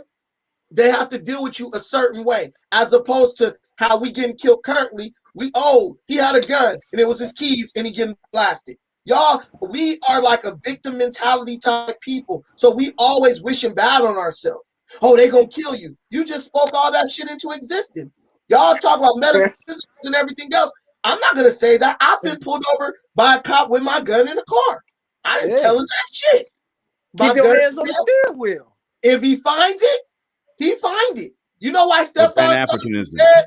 Because he told them, I don't know if his name was Stephon Clark, but the guy in Minnesota, remember the guy who got killed? He had the gun. Philando Castile. I think Philando Castile. You know why he's dead? Because he ran his damn mouth too much. You got a gun. He was doing too much. Nigga, look, I don't got shit. I agree. I don't got nothing. And if you want me to get it, why don't you get it out of my pocket, officer? I'm not reaching for it. But why he would have to have probable cause to do that anyway? No, I don't even. You're right. Why did Philando Castile alert the police officer that he had a gun? Because he was high. He was high. No, he was high. Okay. It wasn't because he was high, bro. The officer said he smelled the weed in the car. They had we spraying. Bro, listen, he was scared. When the officer said he was scared. He was scared. He's a little guy. He was a little guy, It was that and he used the chronic, gun to man. protect himself, so he was already scared. It was He that was chronic, scared. man. That chronic make you Yeah, he was paranoid. scared. I agree. Right. I But agree. look, when you get scared, you start doing shit you ordinarily wouldn't do. Anybody who Real, did a you crime, do. look, I used to gangbang, dog. We knew who was scared and who wasn't because Oh, on the way right to hey, the Brandon, shit, we on the same page, bro. they talking to the police and shit. Yep. Man, what you think? You already know. Come on, dog. You already know, Costa. Hey. You know who's scared because he's trying to have conversations with the police as we rolling down the section. We done did this shit before. Fuck him. Fuck the judge. We ain't said nothing. We ain't said Real. nothing until they say you either gonna get out or we gonna give you 3 months until they bring a deal in there. That's who's scared. Philando was a law-abiding citizen who liked to smoke weed. Yep. He got caught in the wrong And place. hey, it's usually those dudes who ain't no racism Negroes, bro. Those the ones who usually get hit. Look at George Floyd. He had him a white woman. Ain't no racism. Listen, bro. People talk about you better hope someone has video. No, I hope they don't got video. For real. Because if I gotta do some shit crazy, I don't want nobody to know what happened. Nobody. Facts. We're already trained by white supremacy just to be dumb. We looking for somebody with a camera. Bro, let me tell you, when I was young, I kid you not, this is a true story. My dad knocked out 2 cops right in front of me. Slept them. My dad is from Long Beach. He's like a legend in Long Beach. He knocked out 2 cops right in front of me. Those same cops saw my dad every day. Never took that dude to jail. Why? They was too embarrassed. Now, if they ever had been on camera, somebody would have took that and showed it to the police chief or whatever. They would have been out our door, kicking the door and taking my dad to jail. The police was too embarrassed to admit that they got knocked out by my dad. So they was like, we gonna let it slide and get him later. You feel me? Yeah. Because like want- they'll be put on desk job for something like that. You got knocked out. Man, people think that cameras are now bringing awareness to shit that we already knew what been happening. Yeah, it been Bro, happening. there's people who kill cops, bro. Like, I know y'all like to believe that this world, man, there's some dudes I know from Compton and LA. Man, a cop is open game like anybody else. Shit out here in Chicago too, bro. Yeah, man, these people don't know no real killers. Real They killers don't kill anybody. They don't care. So when y'all talk about cameras, the camera wasn't protecting you. The fact that there was some real killers out here was protecting you. Yeah. The cameras protect the police more than anybody. Because they use it against us every time. And be like, well, it looked kind of suspect. They don't even got to release the footage. They don't even release the footage till 2 years after the shit happened. So how's the camera protecting you? It's not, bro. They control all the footage. And then even if a person has footage, the judge can say, we're not admitting that as evidence. Like that. We're not admitting as evidence. That's y'all don't know how the police work, think nothing like that. Most of y'all ain't never been in no jail, didn't know real crime. Y'all just going off what the news keeps telling you. That's why y'all get on how many black people, y'all, get pulled over by the police and say, am I being arrested? Am I being detained or I'm free to go? That means already you're guilty. You have no sense of situational awareness because what you don't realize is the same cop could just pull you out and beat the shit out of you within an inch of your life, throw you in the back of the car and be like, the police can arrest you and hold you for up to 72 hours for no reason at all. It's called an arrest, no book. It's happened to me. They gotta take you to the police station. No, it's happened to me a dozen times. Yeah. Dude, they just, and then you going to jail. Why? Shut up and get in the car. Take me down to the station right here in Long Beach. Hold me for 3 days, and then just be like, you free to go. That's happened to anybody who been in any gang or anything. You have no rights. The more you think you have rights, the dumber you are. When you're right, be them niggas. I know my rights. No. You got no rights, bro. Especially when you go into the jail. They'll beat the hell out of you, and ain't nobody gonna do nothing to them over that. So when you think you have rights, you're just under an illusion. And that's what our people are dealing with. We're under the American illusion where they make you think you have like power, but you have none. You know what I'm saying? So it's like when you realize that you're really powerless, like everybody else, then you can do things to acquire power. When you understand that power is something that's taken, and in America is through economic mobility and economic power, then you understand how to get power. But if you don't understand that, basic principle, you think marching and shit is making a difference, you're just an idiot. And then you get mad at people like me because I'm constantly reminding you, I'm like giving you that elbow while you sleep in church. Like, Nick, wake up, man. Like, we don't got no power. You got to do what you got to do, bro. Like you don't even want to know the way I walk around thinking. We're And prisoners of war, and that's how I like operate. I conduct myself like a prisoner of war. When the police pull me over, officer, would you like me to reach in my pocket? It's in my right pocket. Would you like me to reach in and get my wallet? Everything they say everything they say to get yourself out of that situation. And then when you out, you go do what you got. A cop, bro, I was playing football. A cop rolled up on me, short Mexican. He pulled out his baton, bro, and his gun. That means he was like, get on the ground right now. I didn't do shit. I was standing on the side of my uncle's house. You know what I did? Got my ass on the ground. I didn't say shit to him. Because at that point I realized, okay, he's a Mexican. He already don't like me. For real. He hates black. I'm going to argue with this dude while he got a gun and a baton, bro. He going to shoot me and then beat the shit out of me with the baton. I got my ass on the ground. I lived to see another day. Y'all would have stood there, oh, I know my right, and been dead, bro. I Hey, seen what it, are you bro. doing to me, man? I ain't even do nothing, man. Come on. Yeah. This is We like goofy like that. We like the goofy girl that like just got shot recently. There was a police, I think the police officer was tasing her, and she got in the car, and I think she pulled a gun on She him. shot him. She Yeah, shot him too. man. I'm like, how he can't catch her? Bro, she was a gangster. Hey, that lady was a gangster. She pulled up and bust on him first. Her man said, hey, if the police pull you over, it's you and him. Yep.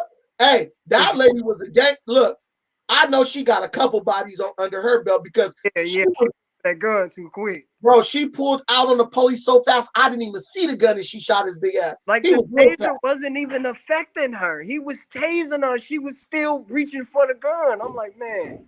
No, look, this guy said, wow, see, Kofi Kitawonsa, right? Wow, this cat really defending that white supremacist, shaking my head. No, bro, you're just ignorant. Everything that happens in America is giving you a lesson on the situation in America. You either gonna learn from what's going on, or you're gonna walk around ignorant to what's going on. Right. It ain't got shit to do with Dylan, not Dylan. It don't got shit to do with the Kyle Rittenhouse, right? All Kyle Rittenhouse is an example.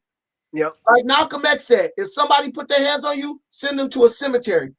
The ancestor taught you what you need to do. But what you turned that into is, if somebody put their hands on me, I'm gonna get on my knees, put my hands up, and say, I can't breathe, hands up, don't shoot. Then they're gonna kill you.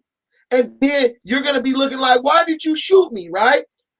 But what I'm saying is, you gotta defend yourself at all costs, bro. Hey guys, sorry about me stepping away. I'm on daddy duty, so I'm fixing a late dinner for Mansa, so I might have to Burnett, I'm on daddy duty, so I might have to step away again. You know, because I'm cooking dinner I'm cooking dinner for Mansa for my son. It's late, so I gotta multitask now. So guys, hit that like button. Please hit the like button. And people saying get back on topic. Well, this is kind of on topic. Yeah, this is the topic. I wanted to ask Brandon something. I wanted to ask Brandon something. Gosh, go to ask your question, Costa.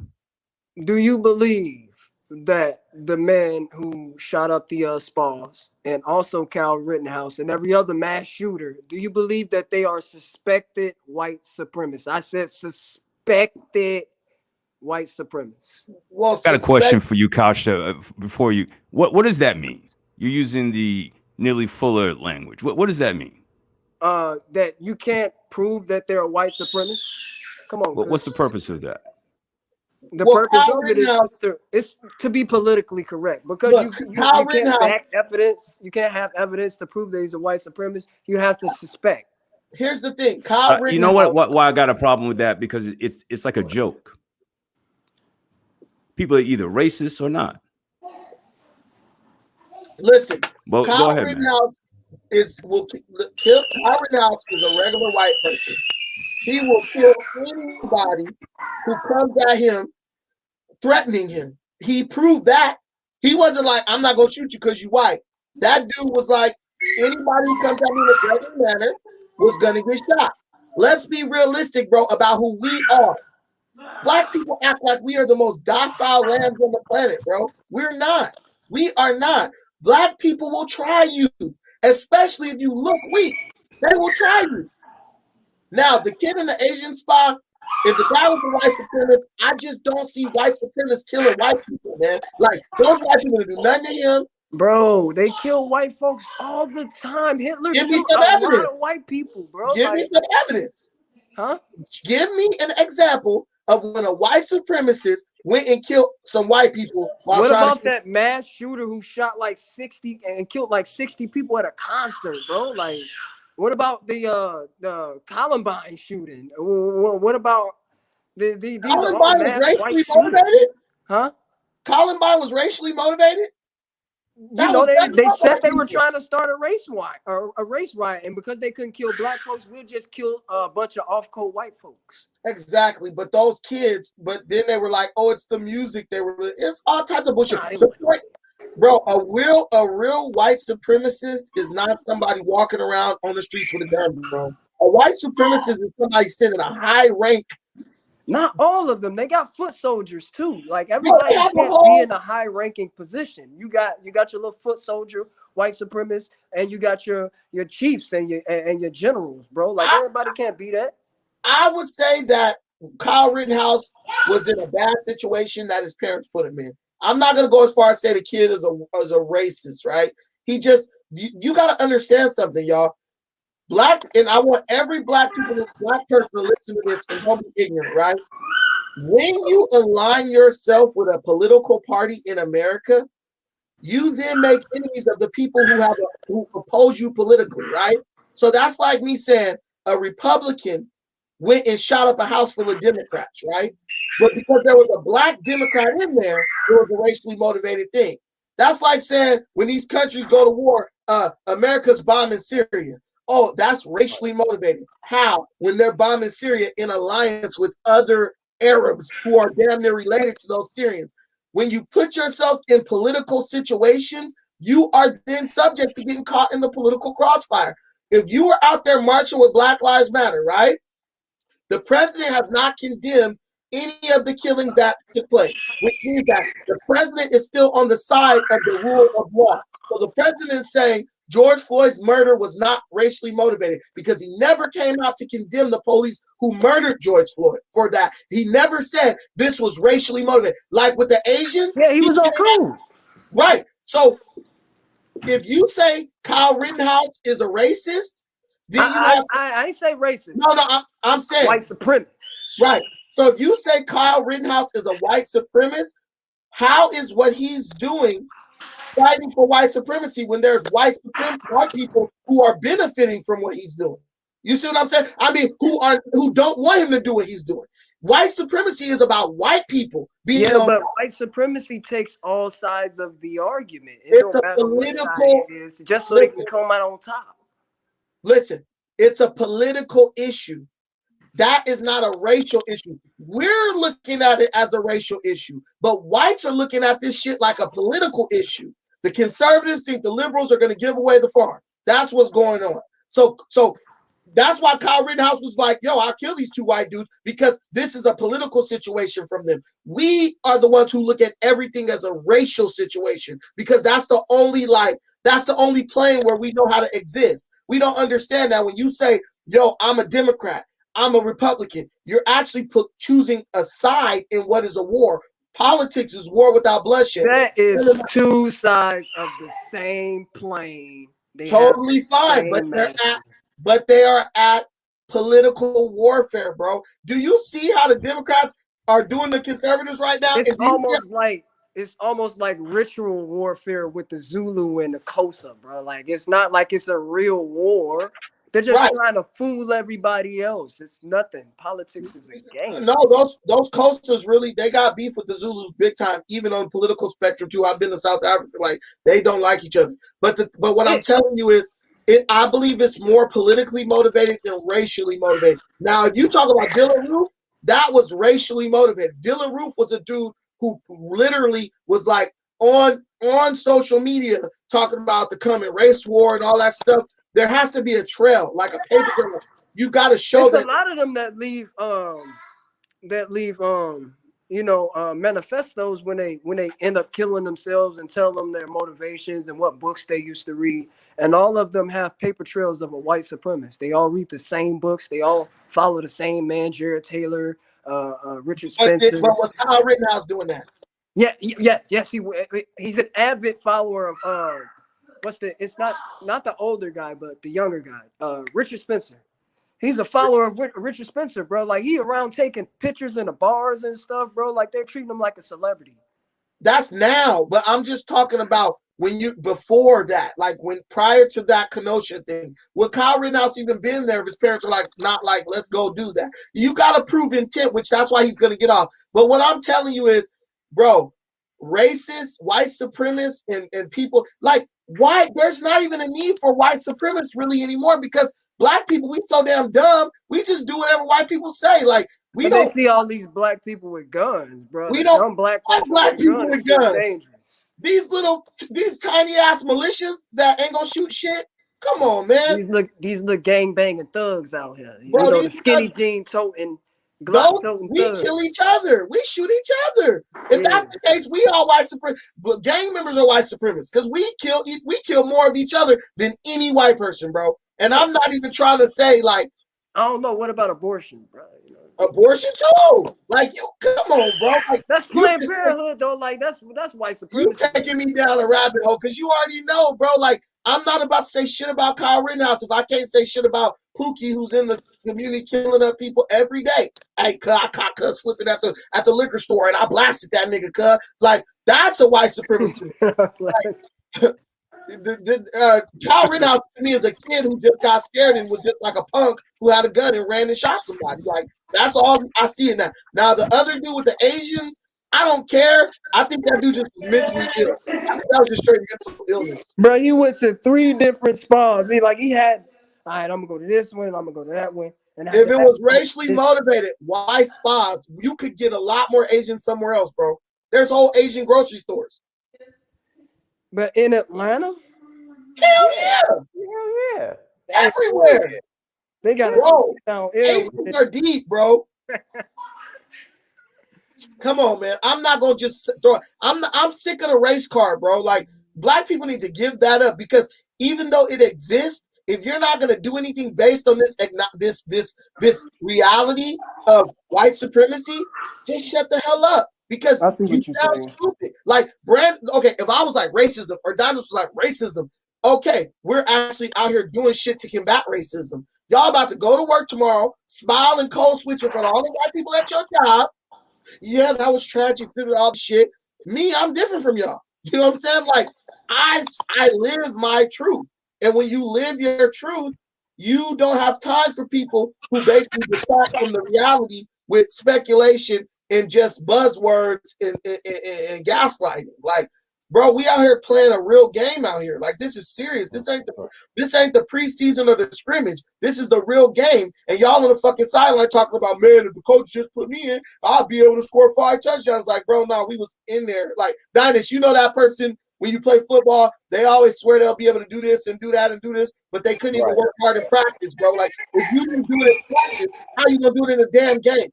Right, guys, hit that like button again, please hit the like button. Also, if you want to call in, shoot me an email, uhuru@searchforuhuru.com, uhuru@searchforuhuru.com. If you'd like to call in, please send me email, uhuru@searchforuhuru.com, and hit that like button. See, all right, go ahead. He said Brandon thinks he is so special. I am so special. And if you were a real Black person, you would think you were special too. But like I always say, I bet that person's scared to show his face on him. Listen, Black people have to put you down because they don't think they deserve what you're telling them that they should fight for. They don't think they deserve it. That's how the white man gets us. We don't think we deserve nothing better than what they're giving us. And so they're always able to all you deserve is racial gaslighting. That's what white people tell you. You only deserve this freaking existence that's totally encompassed by the idea of your race, right? Bro, go to Africa. There are no race. Don't even matter. Everybody black. Now it's just Except about white 3%. Jesus. All you are is a man in Africa. See, in America, they allow you to be a little boy because they tell you, well, you're black, so you're disenfranchised, and this is happening to you, and that's happening, bro. It's Indians, bro. Don't even know English barely, owning motels and freaking all kinds of stuff. But they're not deliberately sabotaged either. Even when we try to get our foot up, and do something for bro, ourselves, white people ain't gave shit. Listen, white people ain't gave shit to nobody without a lot of sabotage, bro. Oh, come on, bro. They gave millions of acres of land to bro, immigrants coming over here. You have listen, millions of acres of land. You have black celebrities, black rich people who got billions and billions of dollars, bro. And they haven't even built a grocery store in their community. Bro, they stop you from building no grocery store. Yes, they are. No, they not. LeBron, I don't think that would be conducive for the society. And that's his dumbass. It wouldn't be a good look.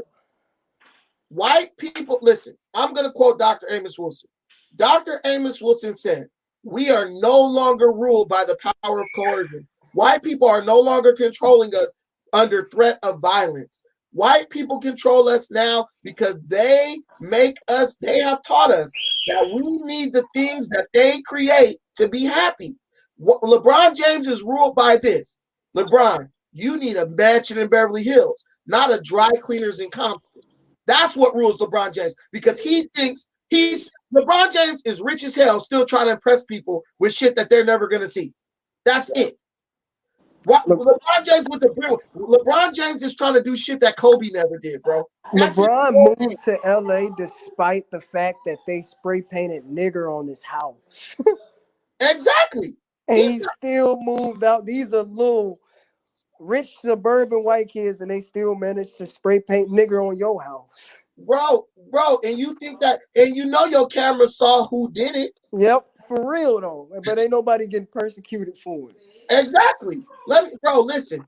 Our people who are rich are still trying to buy the approval of whites, bro. That's just the reality. They're trying to buy the approval of whites. LeBron James is in LA trying to prove he's a better nigga than Magic Johnson. That's it. You know what I'm saying? Like, that's his spectrum that he's working on. They got this dude on the plantation talking about he could pick up 5 bales of cotton and they could only pick up 3. Go ahead. Go ahead, Hustle Smart. He ain't building shit for black people. Go ahead, Hustle Smart.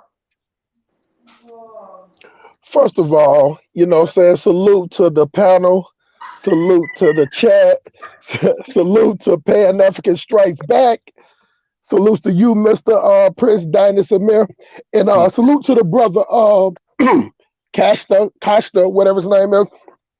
But let me answer a few questions that he was saying earlier. In Atlanta, they have over 10 international Asian places where they go. They got one on Beeford Highway. They got one on downtown. They got one in Edgewood. You get what I'm saying? They had so many places that he could all the way out to Woodstock. And I saw somebody in the chat saying there's a lot of black people in Woodstock. No, it ain't. No, it is not. You get what I'm saying? If you get 35 miles out of the center of Atlanta, 70 to 80% white. You get what I'm saying? Brother, I got to stop you right there. I'm not going to say there's a lot of black people in Woodstock. That's my phone doing that? No.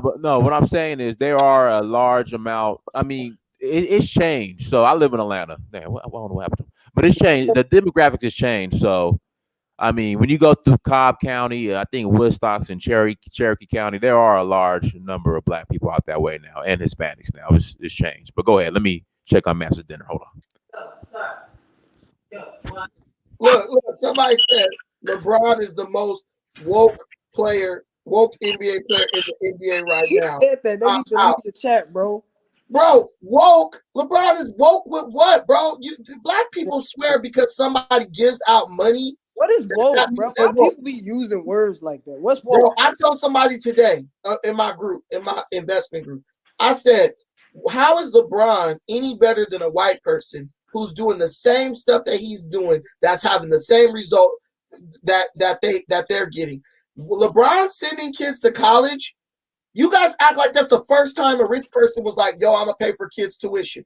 What was the result of that? What's the difference if Bill Gates did that? Yo, I'm gonna send a bunch of black kids to college to get indoctrinated along Eurocentric ideology.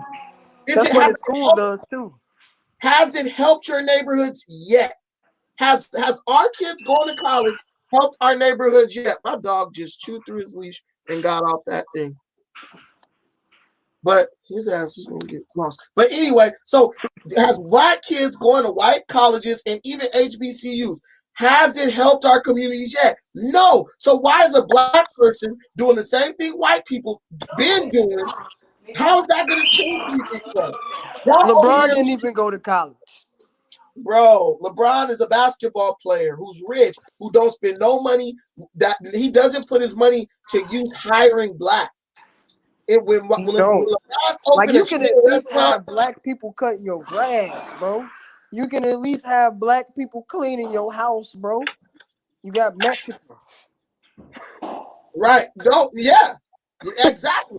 So you so woke. Did you go out and seek out black laborers and contractors to build your mansion? No, you did not.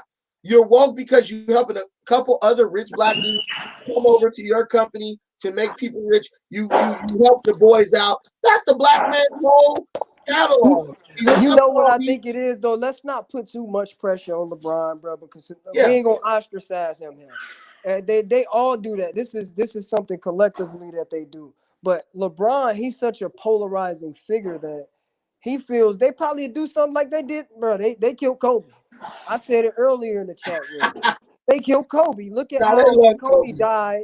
Oh, well, you shouldn't have raped that woman in Denver. Maybe you'd still be alive. You know, and they didn't kill Kobe, but yeah, I get what you're saying. Bro, they killed Kobe, bro. They love Kobe. What reason? Kobe was white. It's Kobe. Listen, Kobe was ascending to that billionaire mark way too fast. He was uncontrollable. He had a lot of investments. But they didn't kill that they didn't know about. But the reason they would kill him, he got away with raping a white woman. But they didn't kill Kanye West. That don't add up. What white woman was he accused of raping? Dude, he married freaking Kim Kardashian, man. Come on, that's not the same thing. Now they can't do anything about you marrying. I mean, Dennis Rodman married a white woman. They can't do nothing about you marrying her. But the thing is, she cried rape and he got off. Okay, so look, that's okay. We got to segue to the next topic, Dynasty. But we talk next topic that's incendiary is can religious leaders be trusted in the black community? Like, can we trust these religious leaders who are quote unquote leading our political movements? Because I was talking to Dynasty the other day, and I was just telling him how tired I am of Louis Farrakhan and his bullshit that he be talking. And I was just telling him, like, bro, I don't hate Louis Farrakhan, but I'm getting there. I try not to hate. I feel you, bro. I try not to hate. I feel what dude, if this guy don't sit his ass down somewhere, like bro, anybody listening to this dude is a freaking moron. Like straight up, like I will take the smoke. Everybody need a grandpa, bro. Everybody. No, hell no. My grandpa wasn't no coon now.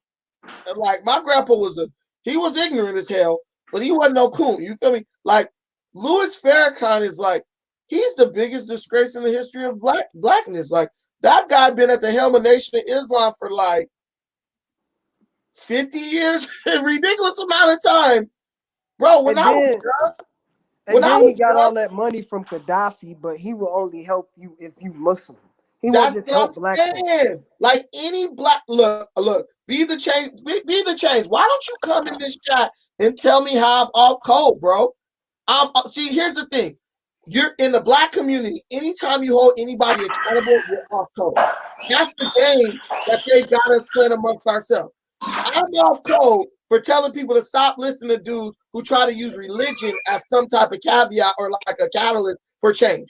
Anybody talk about God ordained this. This is God's plan. God this, God that, right? That's bullshit. He even do that Scientology BS shit, bro. Like, bro, be talking. oh well, all of these, it's not climate change, it's God's wrath, and He's bringing it upon the man. Come on, man, get out of here. Do you listen?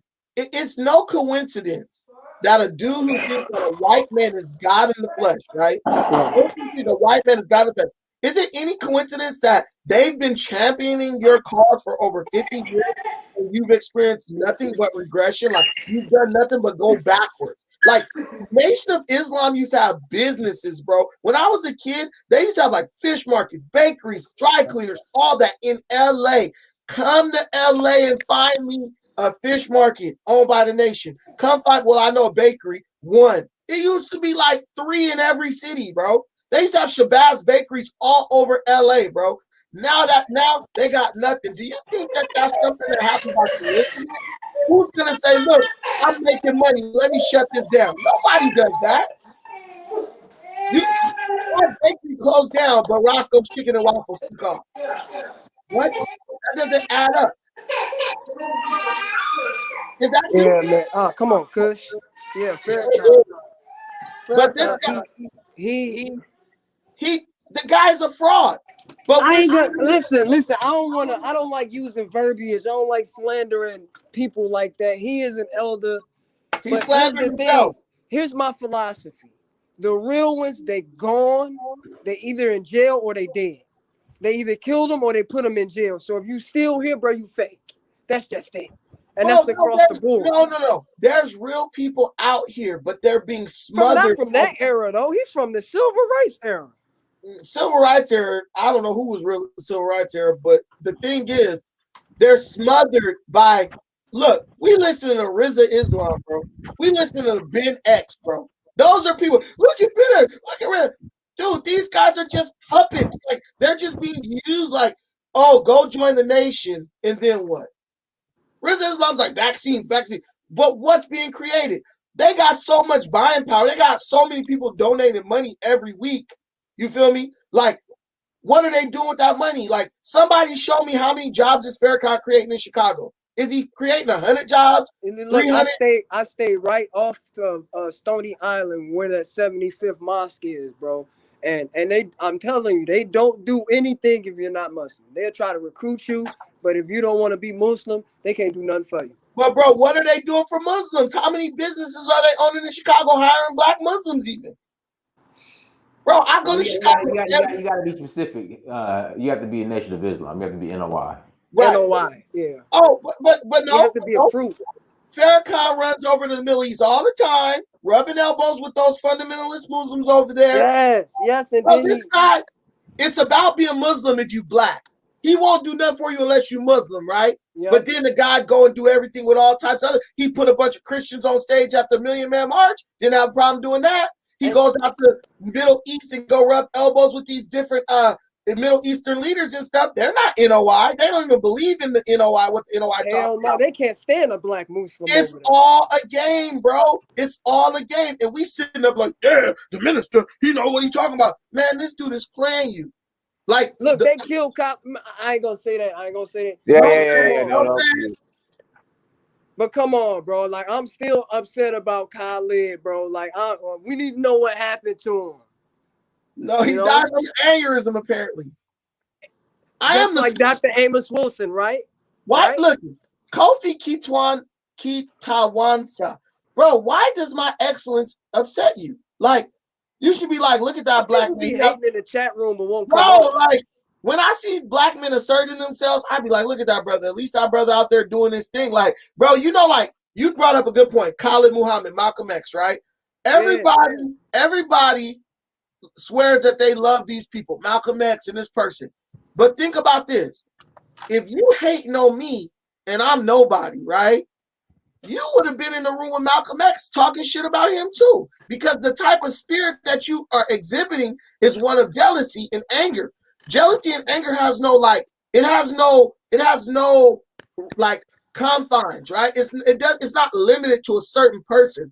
You hate anybody, one who says something you don't like, or anybody who asserts themselves. But you're a coward because you could just come on here, say, Brandon, you wrong about this, this, and this is where you wrong at. But instead, you go to the comments, he thinks he's smart. He said, you're now looking at my physical attributes. You're looking at the way I carry myself and formulating an opinion on me just based on that. You're not coming with any like logical argument like against what I'm saying. It's all about personal, like, look at that dude. He think he's so handsome.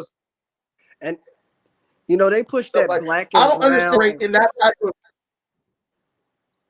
I'm sorry. who does that? They push that Who does black that? and brown agenda at NOI too, and I can't fool with that, bro. Like, Oh my God! Don't a bunch of those dudes got white. Man, look, the point is, ain't no religious leader out here in these streets that you could be like TD Jakes. Like, what is he gonna do for you? Nothing.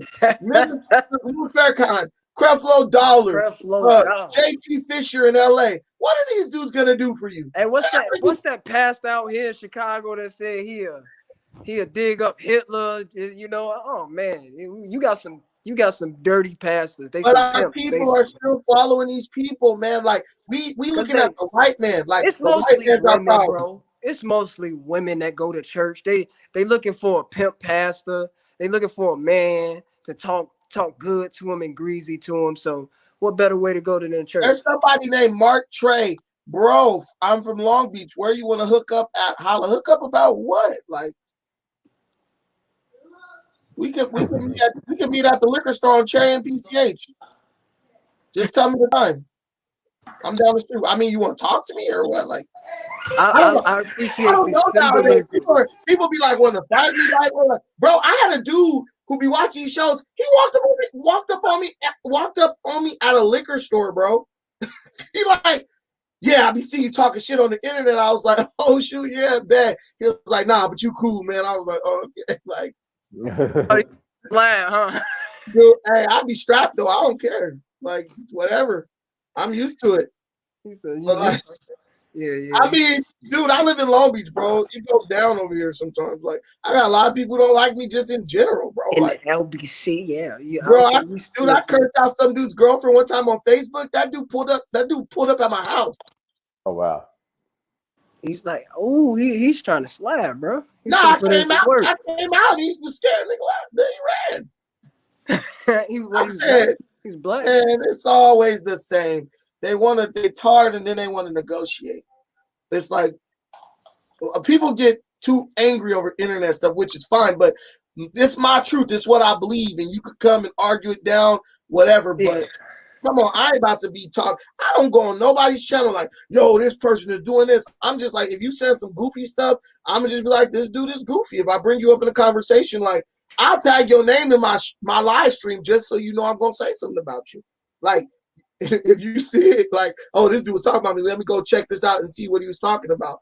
But I ain't about to be like, you know, these religious part. Our problem is bigger than just the white man, bro. Like, no group of people can dominate you without you participating in it. Like, you have to have a hand in your own domination, and we do well at disenfranchising ourselves, following behind these religions. Still, like, at this point, a relationship with Christ or Allah is personal, bro. You ain't getting it following nobody. Period. If you ain't even got to that point yet, you shouldn't even be in these conversations, because that's the beginning of everything. Like, I used to be a religious person. I was a minister. Then I realized, like, yo, this guy doesn't know anything about what God wants for me more than I do. All this is what he believes God wants you to do. And you can sit and live your life based on that. If you're in the Nation of Islam, you out there on the corner selling bean pies and stuff. And newspapers. And newspapers, because for some reason, the God of all creation wants you to be out there in a suit on the hottest day of the summer selling bean pies and newspapers. Not getting a real job. Like, bro, it's NOI dudes who are millionaires, bro. I know a couple of them. Like, I was going to do a martial arts deal with some, and they was like they literally was like, they kind of flaked out on me because I wouldn't convert to Nation of Islam. I'm like, so you telling me we can't get no money unless I convert to White Zaddy or whatever you believe in, right? Like, I'm not doing that. Like, why is everything why is everything we do dictated by a religion we ain't even create? Like, I don't even get that. I mean, we did essentially the elements of Islam, and not just Islam, but Christianity and every other major religion comes from Africa. So that's why people gravitate to every religion in the world. I don't think it's a problem, whatever religion you are, but that's Be your whatever personal. religion. But if Yeah. you're using that, like, bro, like I got a homie, he's a Buddhist, right? I ain't down with the Buddhism, but guess what? He's a cool dude, and if we do some business, we do that. But the only thing, but like, bro, one of the biggest organizations, black organizations in the world, NOI, everything's determined by whether you convert to worshiping their God. And if you don't, like, they will build a brotherhood with an Arab faster than you, an Arab who 15 years ago was condemning them to the pits of wherever they believe you go if you do the wrong thing. Like, you lose all your versions if you're NOI. But they'll build that relationship. But with us, just off of being black, just off of being brothers, it's like, nah, I can't deal with you on that level. Like some Hebrew Israelites be saying that type of stuff too. I'm like, well, what are you guys doing that's so special to make me convert? Like, Dynas, would you convert to NOI if everybody who converted was making money, becoming millionaires and all that? Would you be like, hey, I'll roll with NOI? Would you do that? I consider it. Me too. Hallelujah. They say hallelujah. That hallelujah, whatever. I like that answer. Alhamdulillah. Alhamdulillah. If I can get some money, I'm in there. Because to me, they gotta justify the means, bro. And I'm not seeing no ends to justify those means. I saw Killer Mike, trigger warning. They went in a Muslim store that's supposed to be selling from the Muhammad Farms. Dude, they had like 3 cans of beans on the show. I'm like, y'all could have hit up the regular grocery store and just jack some stuff off the shelves and put it on y'all shelves just to make it look like something like that. Tells me y'all ain't got no type of situational awareness. Y'all have no concept of propaganda, nothing. Y'all just listen to that older dude with that perm and just like, yo, this is it. Hey, he got a perm for real. Man, listen. Hey, you got a perm, bro? Is that a perm? Brandon, this is the thing. When you was talking about that marketplace, that's true. The one that they got in Atlanta, it's like scarce. Like, you would think you would see a market like that if the world lost all its power and everything. The shelves are never stocked. Bro, I'm not gonna hate on them because No. It's no hate. It's no hate. It's no hate at all. But what I'm saying is that it's a time of the day of the week that is fully stocked up. I had no idea why they went in there on the day that it wasn't stocked up. So all I'm saying is this, Dylan. If you go to Walmart and they're stocking their shelves, you can see the pallets and everything right there. They're not gonna let you go in there and show where if it's not fully stocked. You get what I'm saying? So what I'm saying is, like, you know, like, you're a businessman yourself, and you're in the promotions and everything, Daniel. I guarantee you, if you was the manager that day, you would be like, okay, you know, this is because the optics. The optics of selling a product, you would not let them go in there and show videos of 1 or 2 cans of beans and a couple of cans of green beans in there and saying that come in here. Yeah, and to come in here and shop. What I'm saying is that for you, if that's your bottom line, Dynas, you would not tell them that's the day to come in there, because you know what they say, especially with black people. Bad news travel at 1,000 miles an hour. Good news travel at 1 mile an hour. You get what I'm saying? So, of course, like black people, we like to joke about everything damn funny to us.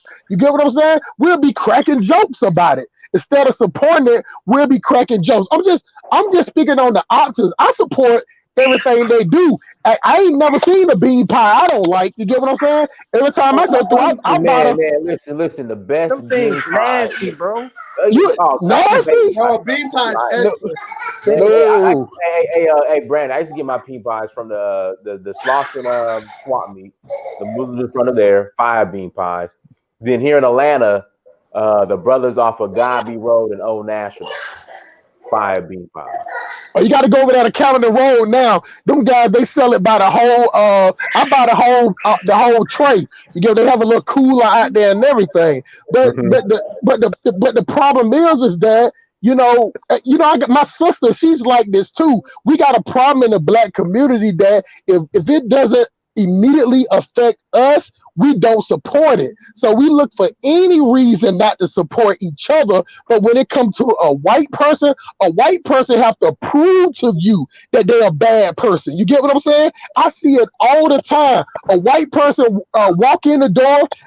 Black people, we don't look like, oh shit. You know what I'm saying? Let me see what I can do. Let me go get the strap. We don't talk like that. We're happy to see a white person, but a black person coming now, you know what I'm saying? We look at the black person up and down. We look at what type of shoes he got on, what type of pants he got on, what type of deodorant he wearing. You get what I'm saying? We looking at all that stuff. But when it comes to a white person, we damn near want to go over there and put our arms around them and play in their damn hair. You get what I'm saying? And it's sad because I hear black people all the time talking about the Capitol riots, and they're talking about that guy the guy y'all was talking about earlier in Wisconsin. Black people are mad because we are scary people when it's time when it's come against the power. See, we ain't scared of each other.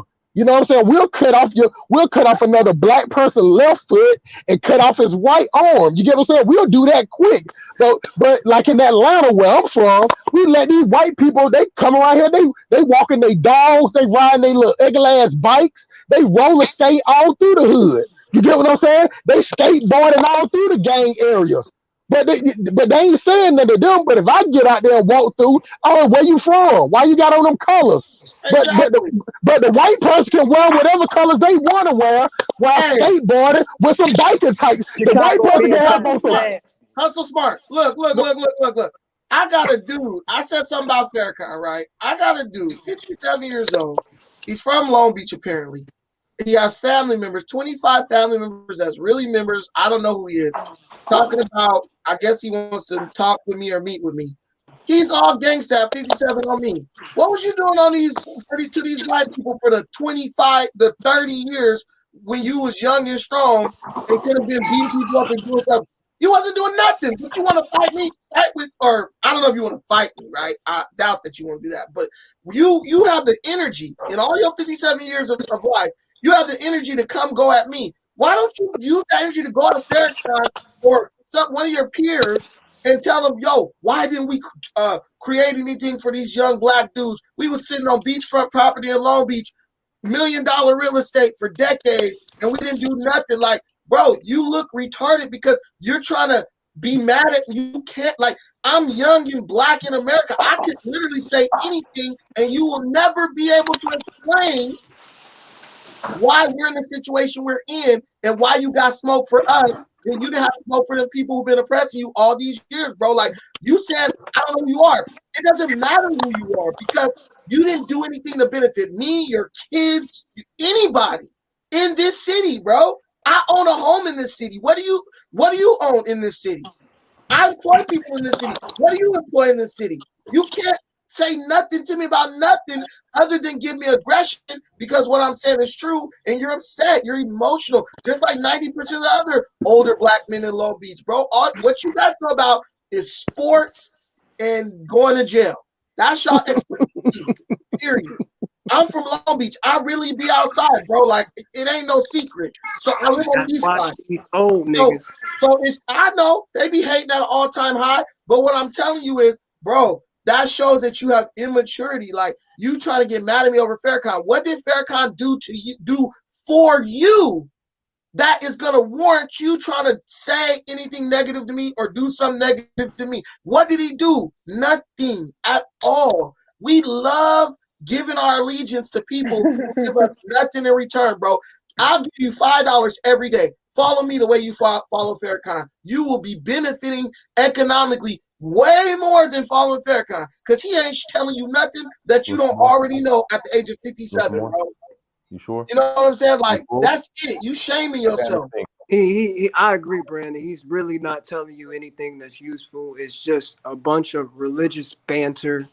Some of the stuff that he says, it don't even make sense, bro. Like, and I'm just like, how is there a whole crowd of people listening to this? Dinus, are you still? It's almost like Jim Jones. Are you still waiting on the or else part? He specifically said that the white man better do something or else. It's been 5 years, dude. When's the or else gonna come? When he's gone? Like, bro, come on. We following goofballs, bro, because we goofy too. You know what? You know what? You're right about that. See, that's what I was trying to tell you earlier. That you know what I'm saying. We follow whatever we like. So say for instance, you got a group of guys that they like to ride around, and you know they like to in Atlanta. I know Didas know what I'm talking about. They got these dudes. They'll go block up the interstate to go do donuts in the middle of the interstate. You get what I'm saying? So you got a group of people. They like Didas. They have a leader. You get what I'm saying? So you got these people, they'll go follow them. See, black people, we so weird to this. I'm telling you, and I'll say this, I think we are doomed as a people. You get what I'm saying? I think we are doomed as a people to where our mind frame work. I mean, look at where our GDP, I'm talking about, our GDP as black people. You get what I'm saying? We had 1%. You get what I'm saying? But we got all the Jordans. We got the females got all the leggings and the weave. You get what I'm saying? The dudes got all the swag. We got all the swag in the world. We got all the tattoos. We got all the six pack, and we got all the dreads. You get what I'm saying? We got all the cars. We got all the rims. You get what I'm saying? We got all the dope. But as far as Bank of America, far as any global bank, far as stocks, we at 1%. We don't have anything that's tangible. Everything that we got is useless when it comes to defending yourself. Well, if white people want to get some buck in their system, what you gonna shoot them with? A pair of LeBrons? What you gonna shoot them with? A pair of True Religion jeans? What I'm saying is, you don't have enough bullets to combat a militia. You get what I'm saying? All my homeboys got guns. You get what I'm saying? But if you put all of them in the room together, they might got 100 bullets. You get what I'm saying? These white people go out there. No, I'm dead ass serious. These white people go out here. I see them all the time. They go up in trees, sit up there in a tree for hours, peeing in a Gatorade bottle. You know what I'm saying? Wait for a deer to shoot it from 100 feet. Y'all sit around here worrying about what female with some leggings on that you're gonna try to, you're gonna rob a dude and go take her to the mall. You know what I'm saying? Or buy her some expensive Remy Brazilian wavy natural silky. You get what I'm saying? Like y'all dudes out here killing each other to impress a broke chick. You get what I'm saying? And then hold on now. Then she'll pit y'all two dudes together. Y'all two simps go to jail. Then she go to the next super side buster. She go to the next buster from Augusta. You get what I'm saying? So white people ain't worried about us at all. You get what I'm saying? We are the Ku Klux Klan. You might as well take them fitted hats off. You might as well take them LA brims off. You might as well take them Black Sox brims off. You might as well take them Atlanta hats off and put on a Klan hat, because we're doing it to each other. That's so smart. People said that when you said black people doomed, you said Africa's doomed. He never said Africa is doomed. He said black people is doomed. Africa don't need you to. Africa don't need us. Thank you. You just people on a continent, bro. I don't agree with that. I believe in the revolution for liberation of African people globally. We're gonna be the spear. You think that the 20? You think that because you got to be talking about black men, because these black women are the white hand white supremacists. But hold on, let me finish. So what I'm saying is that you got to be talking about the black men are the spear, because the women in the United States are the right hand of white supremacy, directly or indirectly. You get what I'm saying? They'll choose them over us. We see this all over the internet every day, and y'all do still be trying to get them $40 on when y'all get paid on Fridays. But what I'm saying is that it's only 20 million black brothers here. That's 20 million. That's not even counting the homosexuals. That ain't even counting the ones in jail. That ain't even counting the weak trick busters. You get what I'm saying? And that ain't even counting the simps. It might be out of 20 million, 5 million that'll put in some real work. that will catch a flight, sit on a plane for 24 hours, go get an out shuttle, sit down for 8 hours, and go to Africa. Maybe 5 million. Africa don't need us. The only thing we can do is give Africa some more swag, because that's all we bring to the table is some swag. You know what I'm saying? We used to running water. We used to electricity. You get what I'm saying? And that what keeps us here. You get what I'm saying? These white people are busting our ass on the regular. You get what I'm saying? But we'd rather stay here because we got running water, electricity all the time, than to go over there in Africa and not be a suspect. You are a suspect. Look at South Africa. It's black folks down there living in shanty towns, and then you got white Boers living in mansions across the street. So have you been to South Africa? Have you ever been to Africa, bro? Are you talking about what you see? South Africa, but I know the conditions the people live No, in. you know what they show you. You know what you look at on the. You know. So you telling me? No. I'm not saying. The white population in South. I'm not saying nothing about your anecdotal experience. I'm not talking. I'm saying what you saw is correct. I can't tell you what you didn't saw, what you didn't see. But what I'm saying is you never went. You got diners right there. Have been to over 159 countries in Africa. You got Brandon. Well, come on, bro. That's not big. Come on, now. You got Brandon. He's the king. He's the Kenyan mayor. You get what I'm saying? OAP for the win. You get what I'm saying? So, okay. But we anything wrong, Dynas? Did I say anything wrong, Brandon? No. I didn't say you was wrong. Hear me out, my brother. I'm saying what you saw. You cannot use what you saw as a generalization more than the people that actually been there. You get what I'm saying? So what you saying is true. Like how it is in the United States, to where the middle class and the poor is not so different. You know, you can go into projects, you still got Central A and C. You get what I'm saying? Now over there, Africa, it's a drop off. They're a third world country, but that's what you call a blank canvas, my brother. See, I'm a hustler from the hood. So I see Africa as a way to come up. In America, they're only gonna let you get so far. That's why they teach our black boys to concentrate on athletics, concentrate on music, concentrate on shaking your stinking ass. You get what I'm saying? Get on TikTok and show your ass, because that's what, put on a wig. You get what I'm saying?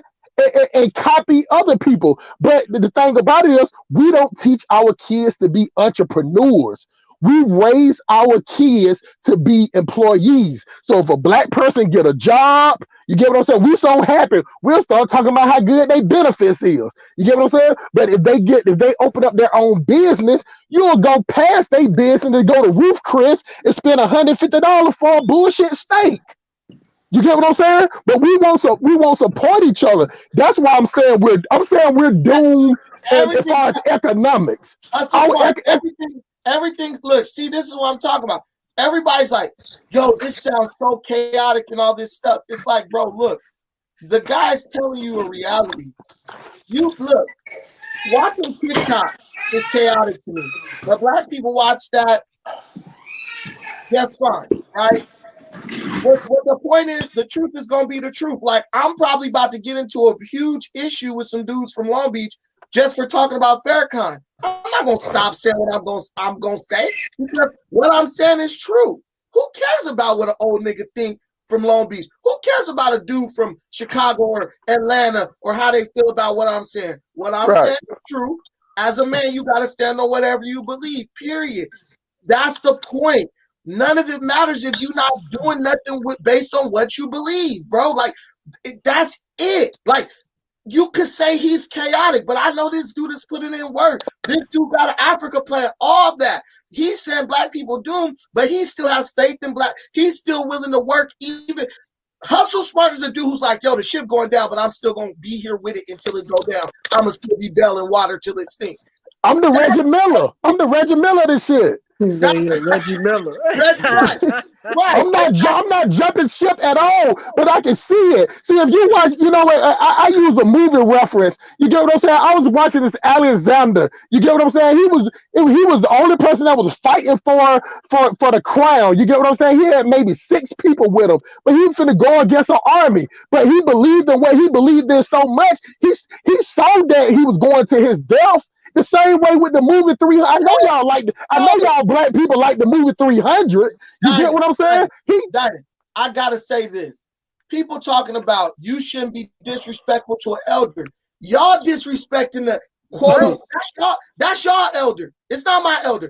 Y'all disrespectful to the elder because you ain't no elder just because you're an old nigga. For real. Right. But look, y'all disrespecting the elder because what are y'all doing based on what the dude is teaching y'all? Nothing. Y'all on Dinah's show watching Dinah's, who's a Pan-African, who's not an NOI, none of that, because you already acknowledged that what you're following ain't taking you nowhere. So now you out here trying to listen to other people's ideas. If that elder is such an elder, why can't he take you from point A to point Z? What's the end game? They've been talking about 50 years. Yeah, we got a brother Awa Muhammad. Go ahead. Well, thank you very much for having me on your show. My name is Awal. Actually, I'm from Ghana, but I'm currently studying in the state. Well, Assalamu alaikum, my brother. I find it very interesting. Actually, I just want. Oh, alaikum salam. Actually, you said that can the religious leaders be trusted, right? So I can only give my submission on the Muslim perspective. As far as like growing up as a kid and being around within the circles of Muslims and having like Muslim imams preach to me, I don't think we as a black people or black race in general, in its entirety, regardless of where we find ourselves, we can really trust religious leaders. And I'm telling you this from a very sincere point of view, because most of in the case of Islam, almost all the religious leaders, speaking of West Africa, they take they because most of us don't really understand Arabic. The only black nation that speak Arabic fluently is Sudan, right? Sudan. And it's either you go to Sudan or probably go to these Arabic countries to study the language. And then when they go to study those language, I mean, in some extent, they kind of learn the cultures of those countries, and they come back and they kind of like superimpose those cultures on us. Do you understand? So, and then the psyche of the leaders also is a little twisted. You don't see a thinking which comes from an African perspective. It usually comes from the Arabic perspective as well. Do you understand? And this is really coming from years of sitting down and thinking and analyzing and understanding that we don't really have a clear representation of blacks when it comes to the Islamic culture. And I do agree with Pan African. He said that a lot of Muslims will be easy to make friends with an Arabic person than with a black person, which is right. I mean, he wasn't lying about what he said, because he feels more connected. But then when you go within their midst, they don't really accept you that way. So It's for me, because regardless of it's because you look, it's always going to be easier for black people to make friends with other groups. Right. Because when people don't feel threatened by you, their natural response to you is to be friendly. Like, it's like you see a puppy. You're going to be like, oh, that puppy's so cute. You're going to pet and everything. Now you see a big ass pit bull or Rottweiler, you're going to be like, whoa, wait a minute, right? Black people, we're already taught to distrust each other, even from the time we're very small. But True. I do commend how you kept it real about the religious leaders. Our religious leaders operate from a Eurocentric perspective. Even if they are Islamic, even if they are Christian, they're talking about, it's look, not really Al Sharpton is a reverend, bro. Why is it that our religious leaders can actually go on political shows in the United States? If they was only talking about religious stuff, they wouldn't be welcomed on a political show. They're practicing their religion in the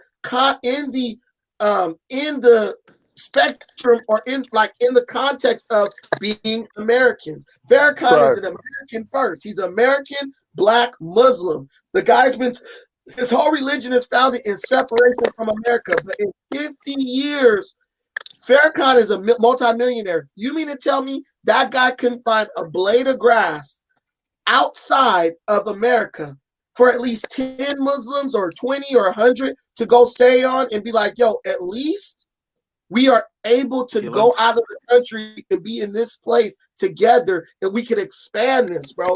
Like, I got an investment group. We found a bunch of we found dozens of acres in Africa. We made the purchase on that. I'm not a millionaire. Farrakhan's way more money than me. What you realize is when someone's not even working towards doing the thing that their entire religion is based on, that means the objective has changed now. And people, so when you're following NOI, you're following NOI based on an old format. The new objective is something totally different. They just haven't told you yet. Black and brown. They're literally just stringing you along based on what you think it's all about. Like, when was Scientology gonna? When did that come into NOI? When did this idea of Million Man March or the Justice or Else come into NOI? NOI was about separation, but they never separated. Farrakhan is gonna, when he passes away, you know, God forbid, there's still his tribe, his group is still gonna be within America, stuck, and it's probably gonna splinter into 1,000 pieces because he's already, you know, doubled down on the idea that this is all a diversion, take you away from the original purpose of the group, and now you have a new objective. That's it, you know. And I'm speaking not as the person just trying to hate on him. I've done what Farrakhan claims he's been working to do, and it wasn't that hard. So I'm saying, why don't we have a place where even if we convert to NOI, why doesn't he have a place where I could go and say, look, man, I'm not there yet with the belief, but I could go immerse myself in an NOI community outside of America and come to an understanding of what it's all about. You can't. And there's people who are willing to be angry with each other over this, but what's the results of it? Damn the reasons. What is the results of it? And the results don't add up. The ends are definitely not justifying the means of that. Well, let me say this real quick, man. You know, as Black people, sometimes we get so much in the theatrics of a leader, we don't want any tangibles. You know what I'm saying? Now, I read some of y'all messages in the chat. Y'all, some of y'all told me to use my inside voice, so I'm gonna calm it down. I'm gonna talk a little softer for you. As Black people, some Black people, the same way how some people like to go to the club every Saturday, it's some Black people that like to go to church on Sunday. They like to, for some people, the church is just as entertaining as the club is for somebody on a Saturday. Now, me, I'm a big guy. I'm 6'3", 285 pounds. You know what I'm saying? I just ate a 3-piece from Church's Chicken, so I might be 287. I didn't eat the biscuit though, y'all. I did not eat the biscuit. You know what I'm saying? But you know, if I go into a club, I stay in there too long. If it get too packed, I go to sweating like a runaway slave. You get what I'm saying? So I got to get up out of there. You get what I'm saying? But it's some people that will shut down the club. You get what I'm saying? You got some people that go into church. They got to be up out of there by 1 o'clock. You got some people that can stay in the church all day. They even out there, you know what I'm saying, Bible babbling out there in the parking lot. You get what I'm saying? So the way we look at things, I'll give y'all another example. Say, for instance, if a person in the church, they know how to sing real good. You know, we automatically say that person got the anointing. You get what I'm saying? If that's the case, then R. Kelly got the anointing because he can sing too. You get what I'm saying? What about the person that can't sing? You know what I'm saying? That's how we are as a people. We choose these we use these, yeah, I'm really trying to use my inside voice, y'all. We choose these saying, these tropes, you get what I'm saying, to keep us from doing nothing. Because at the end of the day, Black people, the reason why I say that we're doomed, because we don't like to do nothing, not past our front doorsteps. You get what I'm saying? I remember when we had the ice storm down here in Atlanta a few years ago. You get what I'm saying? It was more Black people online putting up prayer quotes, you know, praying for people that open up their doors, going outside and giving people blankets. I mean, when the ice storm hit Atlanta and it was all shut down, it was people on your street. Oh, people was out there taking pictures of people stuck. You get what I'm saying? People would rather sit in their house and give somebody a Bible verse from Genesis, Exodus, Leviticus, Number, Deuteronomy, Joshua, Judges, Ruth, 1st and 2nd Samuel, 1st and King, 1st and Chronicles, Ezra, Nehemiah, Joseph, Prophet, Ecclesiastes. You'll give them every Bible verse from that. You get what I'm saying? But you won't go out there and literally help, because to go out there and help somebody, that's manual labor. You know what I'm saying? And black people, we don't like to do that. We don't like to build nothing. If we build something that's right in front of us. We don't build nothing that could carry nobody else. That's why the white people got the upper hand on us. And now with the Latinos coming in, now with this Rescue Act, they finna bring 11 million, not the shadows. It was already 60 million of us. So riddle me this, black people. You got 40 million black people caping for 60 million Latinos with 11 million and coming out of hiding. You get what I'm saying? You got 750 DACA. You get what I'm saying? You got 3,000 coming up from the border every day. But that's what we caping for while we sit up here aborting 300,000 to 400,000 babies, you know what I'm saying, killing each other, not liking each other. We wish a nigga would, but we sit up here putting hashtags about, you know what I'm saying, stop Asian hate. When somebody get killed in your neighborhood, do you put a hashtag talking about free the person? Do you put a hashtag saying stop the killing? Or you put a hashtag talking about free my homeboy, he ain't did nothing? Free him until it's backwards.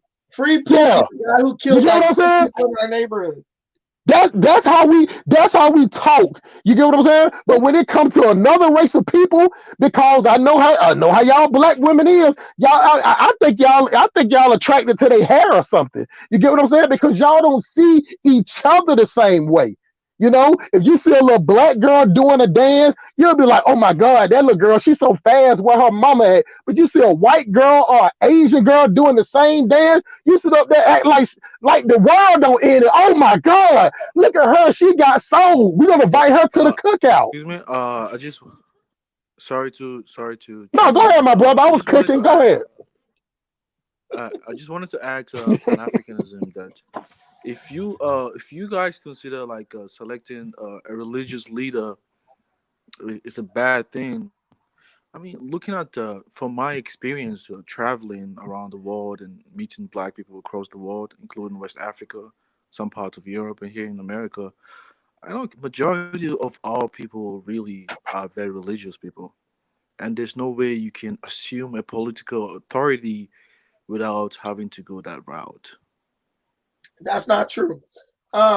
Really? Our people are very religious, but when you look at the people who rule over black people, which are white people, ultimately, they have no real religious standard. They just come in, whether your God is Allah, Jesus, whatever. They say, well, you can believe what you want to believe, but these are the things that we're going to do. And if you try to stop us, we're going to kill you. Like literally, there'll be soldiers on two sides of a war. They'll all be Christians. The religious aspect only goes so far. Then it comes down to the nitty gritty. Muhammad, this guy, you know, how many battles did this guy fight? I mean, yeah, how many battles did this guy fight? How many wars were fought in the name of Islam? How many wars were fought in the name of Christianity, right? You have to make a separation between church and state. That's why the United States is successful what it does. That's why the UK is successful with what it does. That's why Saudi Arabia is successful. Israel is successful. They successfully separated church and state. Even though those countries operate under the guise of religion, at the end of the day, Saudi Arabia is a Muslim country that makes back alley deals. It's the Islamic country that makes backroom deals with Christian countries, right? Just like when the Arabs first betrayed the Turks in Ottoman Empire, right? The Arabs were the same religion as the Turks. They were all Islamic people. The Arabs betrayed the Turks in Ottoman Empire for power. They were like, we would rather be proxy rulers under the English than continue to be ruled by the Turks. See what I'm saying? Everyone is negotiating for political power. We're the only dummies still thinking our religion is spirituality is the key determining factor of political advancement. And once we realize that the religious leaders are religious, they're ministers. They're not generals. They're ministers. They're not like political leaders. They're everything they say is in the context of God this and God that, right? You have people out here doing in Africa. They're doing projects. Oh, God this and it's God's will and God and all this stuff. Man, I did a project in Africa. I didn't mention God one time and had the same results, if not better results. Because why? I'm looking at things politically, economically. God is just like the way that they escape accountability for what they're doing. When they screw you over, Right. God's will. It's God's will. Pan-Africanism. For the case of Africa, speaking of Turkey, I was in Turkey some years ago, and then you're absolutely right. A lot of Turks are really mad at the Arabs for the fact that they separated from themselves to join the Europeans. Yeah. And secondly, speaking of Africa, I mean, particularly I'm from Ghana. I've lived majority part of my life over there. Uh, I mean, they're extremely religious people, and sometimes it's very hard for you to pass a message without going through the religious channels. And when you try to superimpose, I'm sorry. Religious people, you don't pass them messages.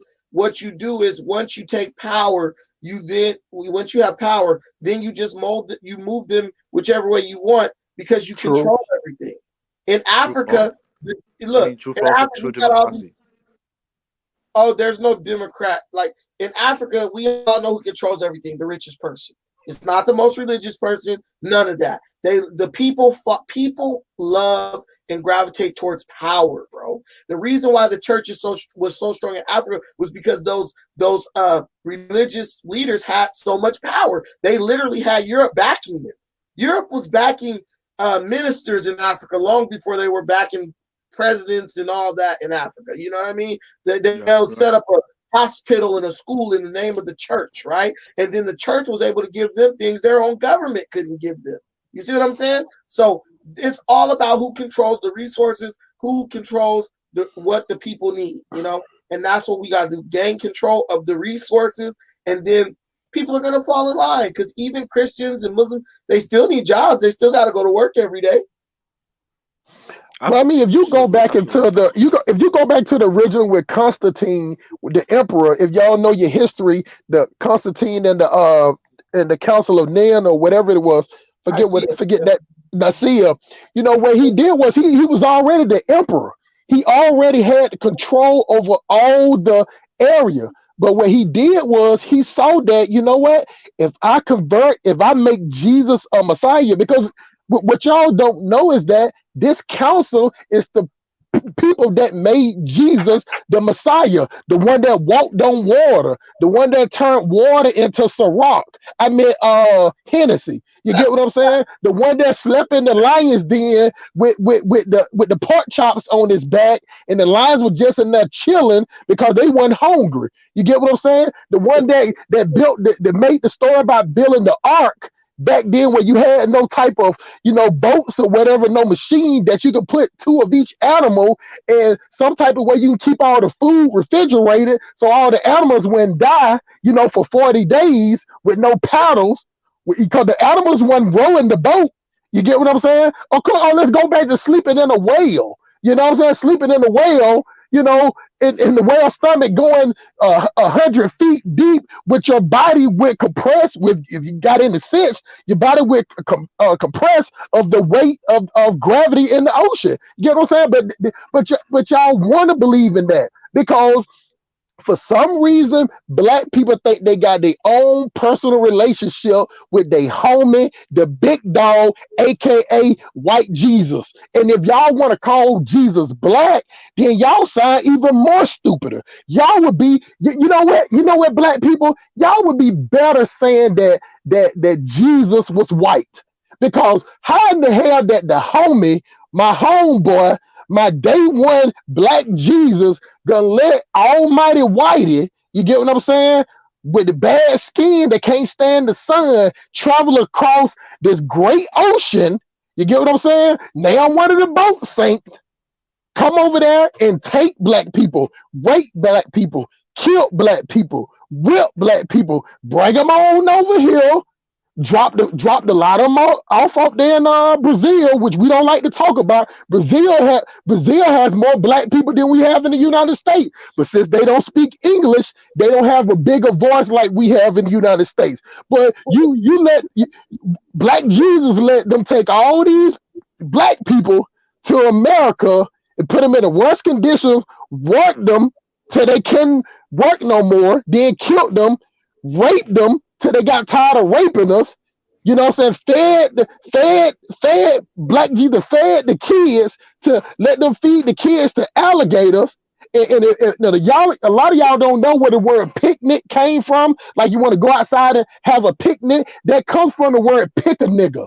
You know what I'm saying? Like how y'all black people like that going to church on first Sunday of the month? That used to be when they used to all get together, they used to cook, and they used to go pick a black person and hang them out there. They used to have food, potato. You know y'all black people love to eat at church. Devil eggs.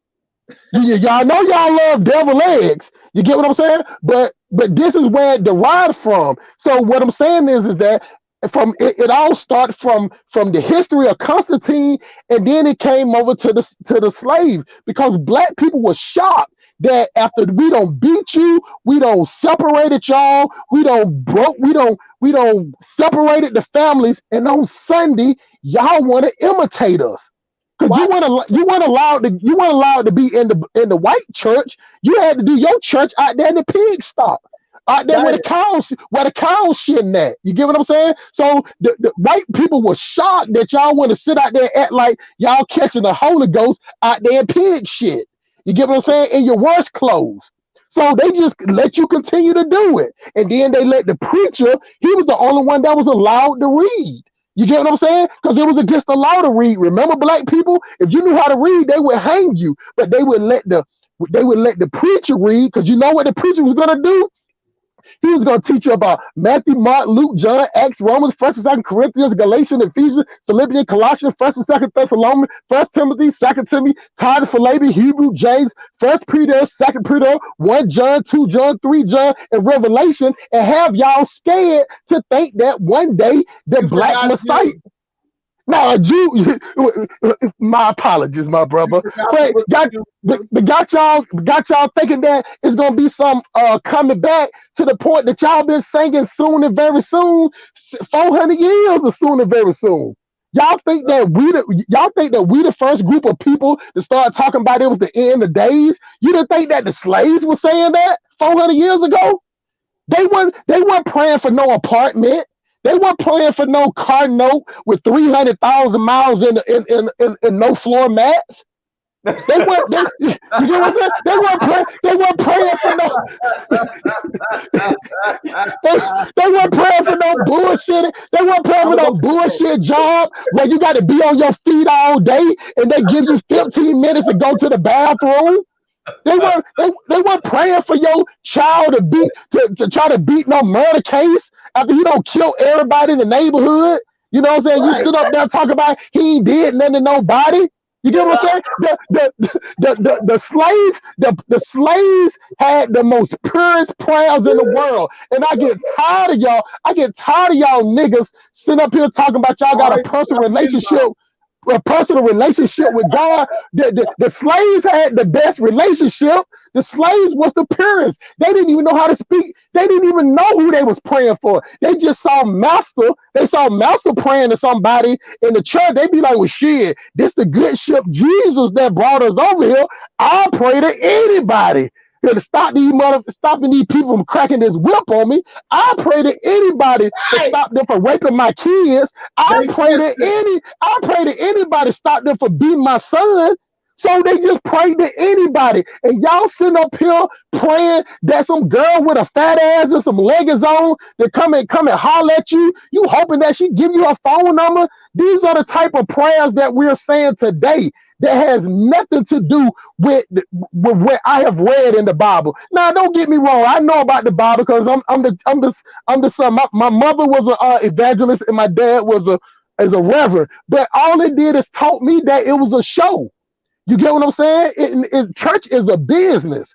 And as long as y'all come in there and give y'all money, because them lights don't turn on by itself. That phantom with the keyless entry, it don't start up by itself. That Italian suit don't get made by itself. TD Jakes, Angry Bird, fat Sahog looking ass. You know what I'm saying? He can't go to that $5 million down at the Snauder's house. I'm sorry, the Potter's house. You know what I'm saying? I call it the Snauder's house. It don't build itself. You get what I'm saying? It's to keep black people as sheep. That's why if you have any disagreement with a black person, they'll just throw the word God on it like some seasoning. So therefore, if you say anything against what they're saying, then you're the Antichrist. You get what I'm saying? And that's just how we are as a people, man. But I'll stop being long-winded. Hey, man, look, bro. I mean, you said everything. You said everything. At the end of the day, people talk about, get on topic. If you read the topic, you would know that this is part of the topic. At the end of the day, whenever you tell people that black people that something they're doing is wrong and it's not conducive to what they claim they want to do, they start getting mad. They start talking about, can we get on topic and all this stuff. And it's like Dinah said, people miss me. I know y'all don't miss me because when I get on here, I'm talking progressive, bro. There ain't no solutions. There's only trade-offs. That is the reality. There are no solutions. There are only trade-offs. And you have to be willing to trade something to get what you want. And one of the things you're going to have to trade to get to where you want to go is these damn religions. Like, we can make our own religions. We could start new religions. Like, Dinas is not a Christian or a Muslim. Look, he's doing well. He's doing way more than you doing. And it's like, because religion is a spiritual thing, but nobody defines the spirit. You know what I'm saying? Like, there's no definition to the spirit. The universe is out here. Whether you want to say, that's God, Jesus, Allah, whatever, don't matter. None of those things are bigger than the universe. We're all dwelling within this same universe. And the reality is, it's like whatever you get in, whatever you put in is what you're going to get out of it. But we got people who are sitting up waiting like, something good's going to happen by osmosis. Like, Ingrid, you be on my channel talking about, you saying God don't work miracles. No, he damn sure don't. You work miracles. Because, listen, there has never been a miracle performed without a first step being taken by the person who received the miracle, bro. I promise you. I promise you. If you, like, even when Jesus did a miracle, he first had to pray first. He had to go to the place where the person who needed the miracle was at. Like, the guy couldn't walk. Jesus had to walk to the dude's house and touch him and pray and make him stand up and walk, right? He didn't just go stand down the street at the corner and say, God's going to make something happen for this dude today. Nothing works like that. We think miracles are going to happen just because with wishful thinking. It takes something on action on your part to make anything happen. And if you want to call that a miracle, cool. You want a new car. God, I need a new car. You're going to start working overtime at work. Right or wrong, Dinas? Right.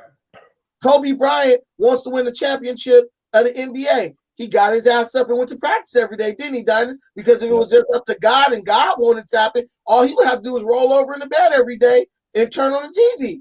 And then they say, Kobe, it's game 7 of the NBA Finals. Why don't you go put a jersey on and go out there and shoot some buckets? And then he will win a title like that, right? There's no such thing as a miracle. There's what you work for and the results of that. And good things happen to everybody. Even the most evilest person ever gets good things happening to them. Yeah. Because as long as you're moving, you're putting yourself in line for good stuff to happen. But pretty much, man, Dinas, that's all I really have to say. Like, we got to start putting our work, we need to start having some action behind all this talk we doing, because this talk is cheap as hell. So I know y'all don't miss me. I know I come here talking way too progressive. That Brandon, slow down, Brandon. You scaring the niggas now. You talk about action, and that is okay. Like, you know what I noticed, Dennis? I know you know Thomas so well, right? Mm-hmm. Do you notice how many black people hate that dude? They hate him. And Thomas so well, they can't stand that guy. So I went and started listening to his stuff, right? I listened to so many videos by this dude. And in my mind, I was just like, why do black people hate a guy who produces nothing but facts and evidence and statistical facts that back up everything he's saying? And I realized we hate the truth. Right. You know how they say, you will know the truth and the truth will set you free? Mm-hmm. Black people will never be free because we cannot handle the truth. So we will be perpetually imprisoned in our ignorance and denial. That's a scripture in the Bible. What scripture is that, Dinus? Is that what you would know? I don't know. Well, Hustle Smart. What's your y'all want me to get back at it? Because I'll jump at y'all. That scripture. You will know, and the truth will set you free. That's actually not a Bible verse. It's one of those colloquialisms like, won't he do it? Let go, let God. Blessed by the best. You get what I'm saying? Blessed and highly favored. You get what I'm saying? Every time I hear a black person talking about I'm blessed and highly favored, I swear to white Jesus, I want to punch them right in their kidneys. You get what I'm saying? Because that is a scripture. It's John 8:32. What is? Say it to me. And you will know the truth, and the truth will set you free. Oh, okay. I thought you were saying just that part. Yeah. So it's words. It's all type of words like that about. And so you know what? Just like in the beginning, God created heaven and earth, and by that, if black people believe in that, that means the world was built off of incest. Because how in the hell can Adam and Eve produce the world? That means that Adam and Eve had a baby, had a son and a daughter, or either he had a son. That means that Eve had to bust it open with her son to produce some babies, or if they had a girl, that means that Adam had to bust his daughter to keep it going on. But this is what I'm saying. I'm a logical person, so I base it. If you believe in the Bible, and you believe in the whole Garden of Eden and the apple falling down and the snake coming down and talking to Eve, that means you believe in incest, because you can't believe in what? Well, you know what? Black people can, because they say homosexuality is abomination, but y'all want to gloss all over that part. You get what I'm saying?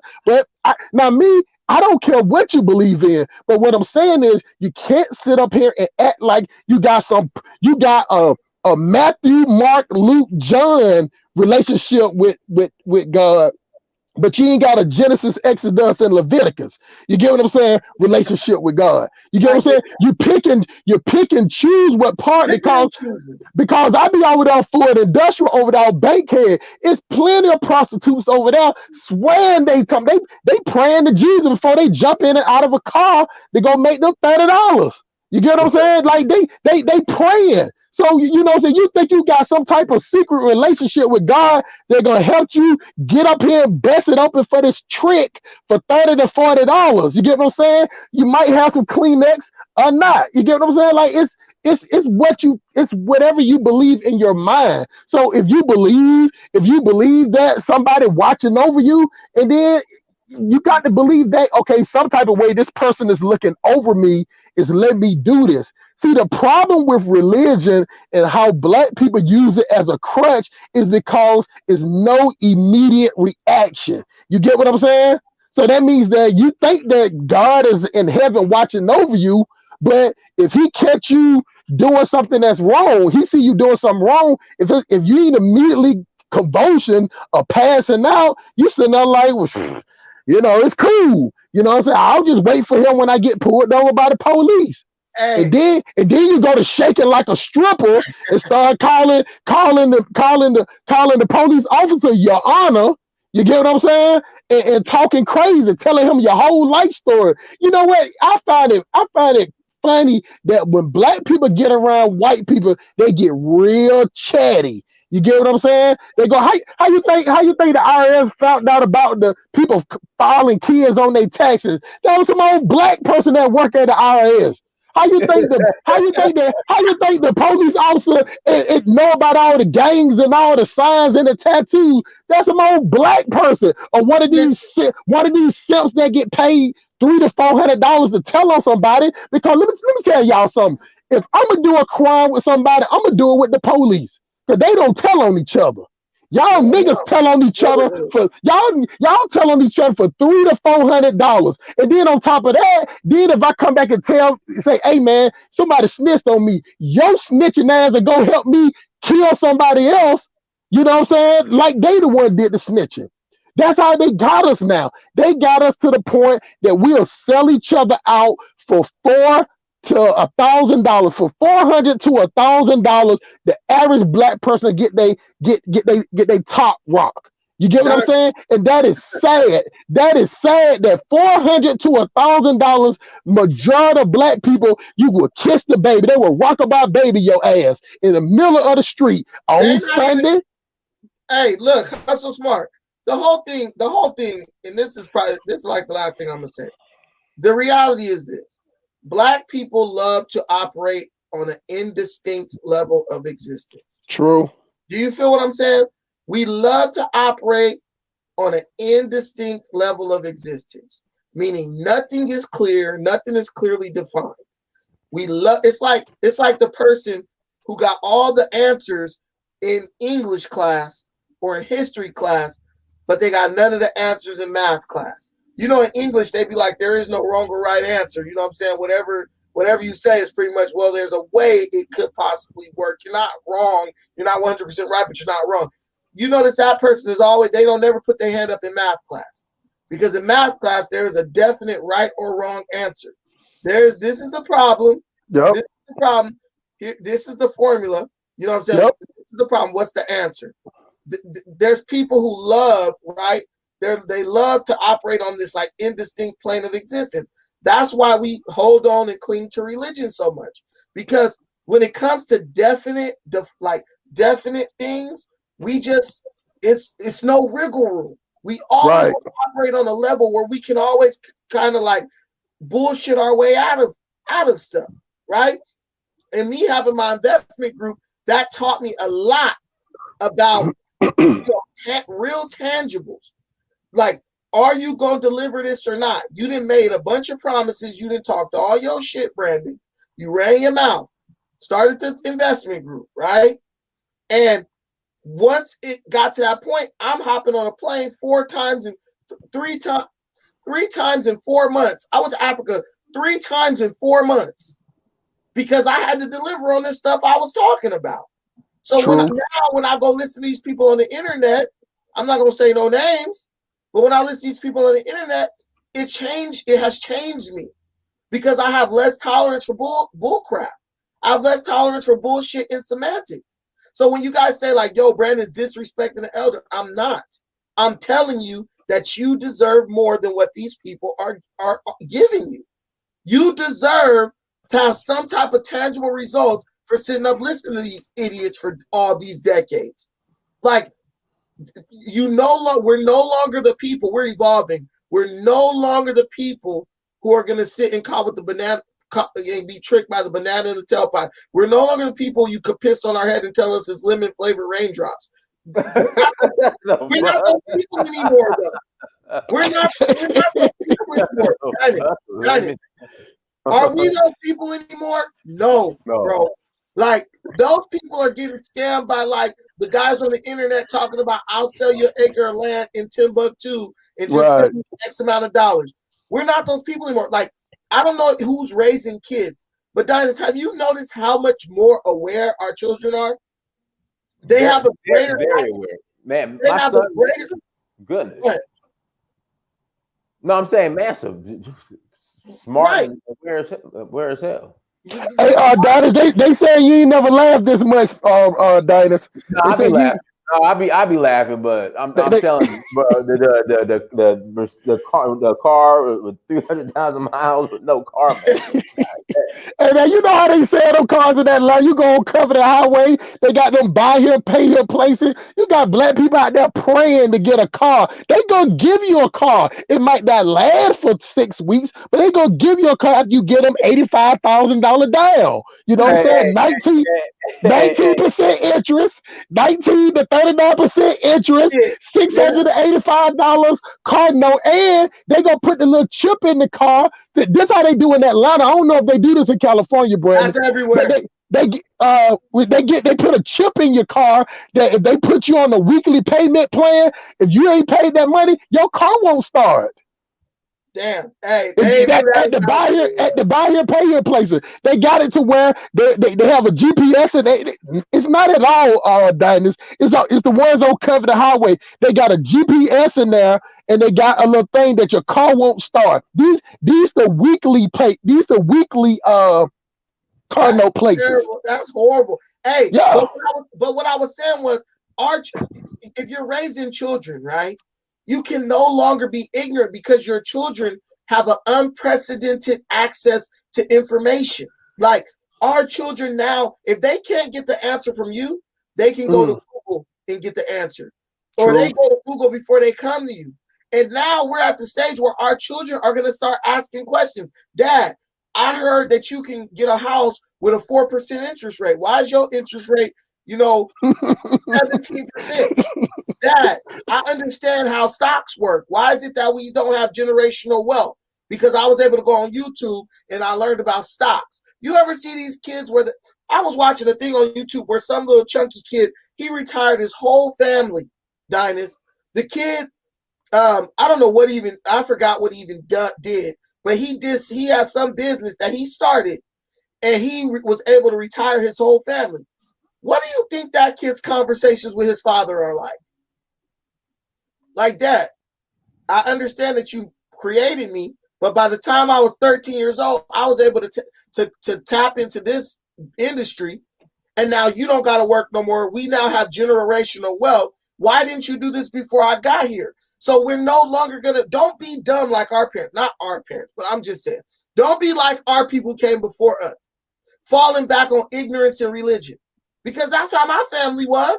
Everything was about God and this and that, and God don't want you to do this and this and that. But when I got 18, 21, 25, I said, damn, as much as we talked about God, all the years I wasted as a minister, that didn't bring me anything that was actually useful for me.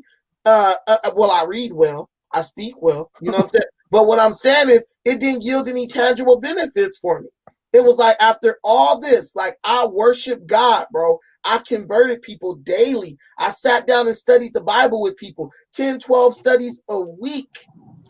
At the end of the day, what did that yield for me? God didn't say, B, you did a lot of work on my behalf, so here's some success. I still had to go work at the grocery market like everybody else. I still had to go, you know what I'm saying? Like, I still had to get on the bus like everybody else. So you can't sell this crap to your kids anymore. You can't, like, your kids are not going to accept this stuff anymore. They're going to look at you like the way I look at Farrakhan, and y'all mad at that. Your kids are going to be looking at you like this in the future. My dad wasted his whole life believing in some BS, and now we ain't got nothing. And the internet is going to be on there telling them, yeah, this is how dumb your parents really were, because all they had to do was tap into this or do that, and they could have been having millions of dollars. So, Hey, Dennis. Hey, Dan, let me say one thing because I can feel your energy that you finna close the church in a few minutes. You get what I'm saying? Yeah. Let me say, We about to close the church. But go let ahead. me say one thing about it. Like I said, my cousin, he's a preacher. He got a church in Tampa. My dad is a reverend. My mom is an evangelist. My sister is a pastor. My nephew is a prophet. Selling. Because y'all know y'all black people love y'all hope. Y'all like to buy 28 grams of hope for 10% of your check. You know what I'm saying? But when I was younger, I started, I read the Bible and I read the Quran. You get what I'm saying? So I started asking questions, you know what I'm saying? So I used to see how they was moving and shaking. So we used to go to Bible study and I would ask certain questions. Then I started hearing, they was like, you know they call you the devil, right? And I'm like, what? You know, why they call me the devil? They like, yeah, you know, the devil, you know, he knew the Bible just as good as Jesus did. I'm like, cause I'm asking questions. So no, but this is the funny part. So as I got a little older, you know, we started doing devotions. I used to lead if you go to a Baptist church, you lead devotions and all that. So I remember one time we was going to this church, and my aunt, she came to me and she was like, well, you know, this church right here, they got like a lot of older people. So when you go down there and pray, make sure you start talking about the people in the nursery home, the people that's shut in. And I'm like, hold the fuck up. Hey, see? You know, of course I didn't say that because I didn't want to get, you know, I didn't want to catch a right to the throat. You know what I'm saying? But I sit up there and said after that day, I didn't want to do devotion no more. So, but the next day, over that weekend, like that Sunday, you know, I woke up. It was my mom is dead now, but on my mama's grave, I woke up. It was 6 people standing over me. They had some Palmolive olive oil, and they was putting I woke up to them putting olive oil on my forehead. You get what I'm saying? These motherfuckers was performing an exorcism on me, dog. You get what I'm saying? This at 13 years old. I'm telling you, this is that is when I came out of sleep. I mean, huh? I was asleep. You know what I'm saying? I was asleep. So you know how you have all the family over, all the church people come over. So you know I'm running around. I'm hyperactive. I'm doing flips, jumping off the swing. So I'm tired as hell. You know, just don't ate me a good ass slave plates, a chitlins, no telling, some greens with some hog maul in it with some hot sauce on it. I didn't eat the bread again because I don't like bread.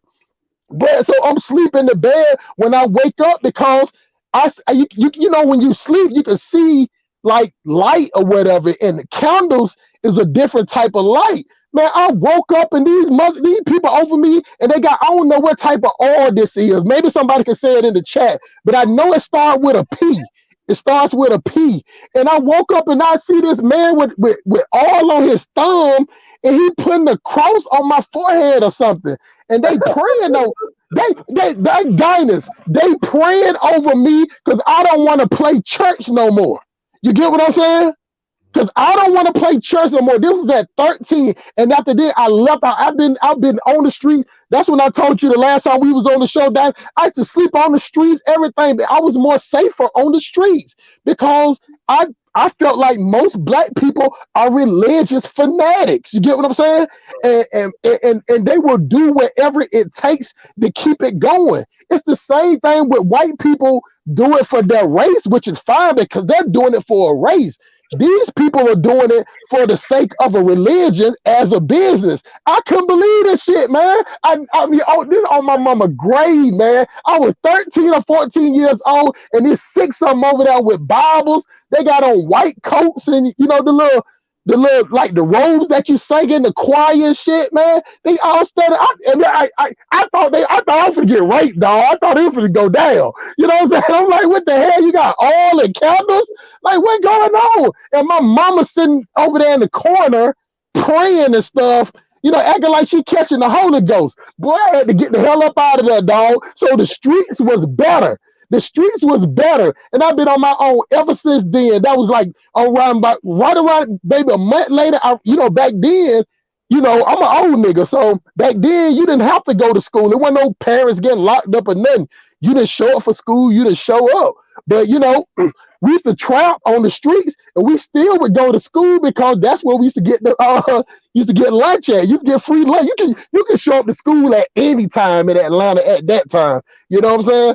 And you would do that, but my point is that, you know, when people wake up from Christianity, black people think something is wrong with you because as majority we're taught that no matter what you do, you better let go and let God. You better raise your hands to the roof. You know, you got people that be sitting on death row, don't kill 30 people talking about, well, you know, I finally don't got into the Bible. You know what I'm saying? Huh? Like, it gives us a way out. They go back to what you were saying about that. Like, we'll sit back and say, well, you know what? If I get this job, maybe it's God meant for me to have it. And if, you know what I'm saying, if I don't get it, that means he got something greater for me.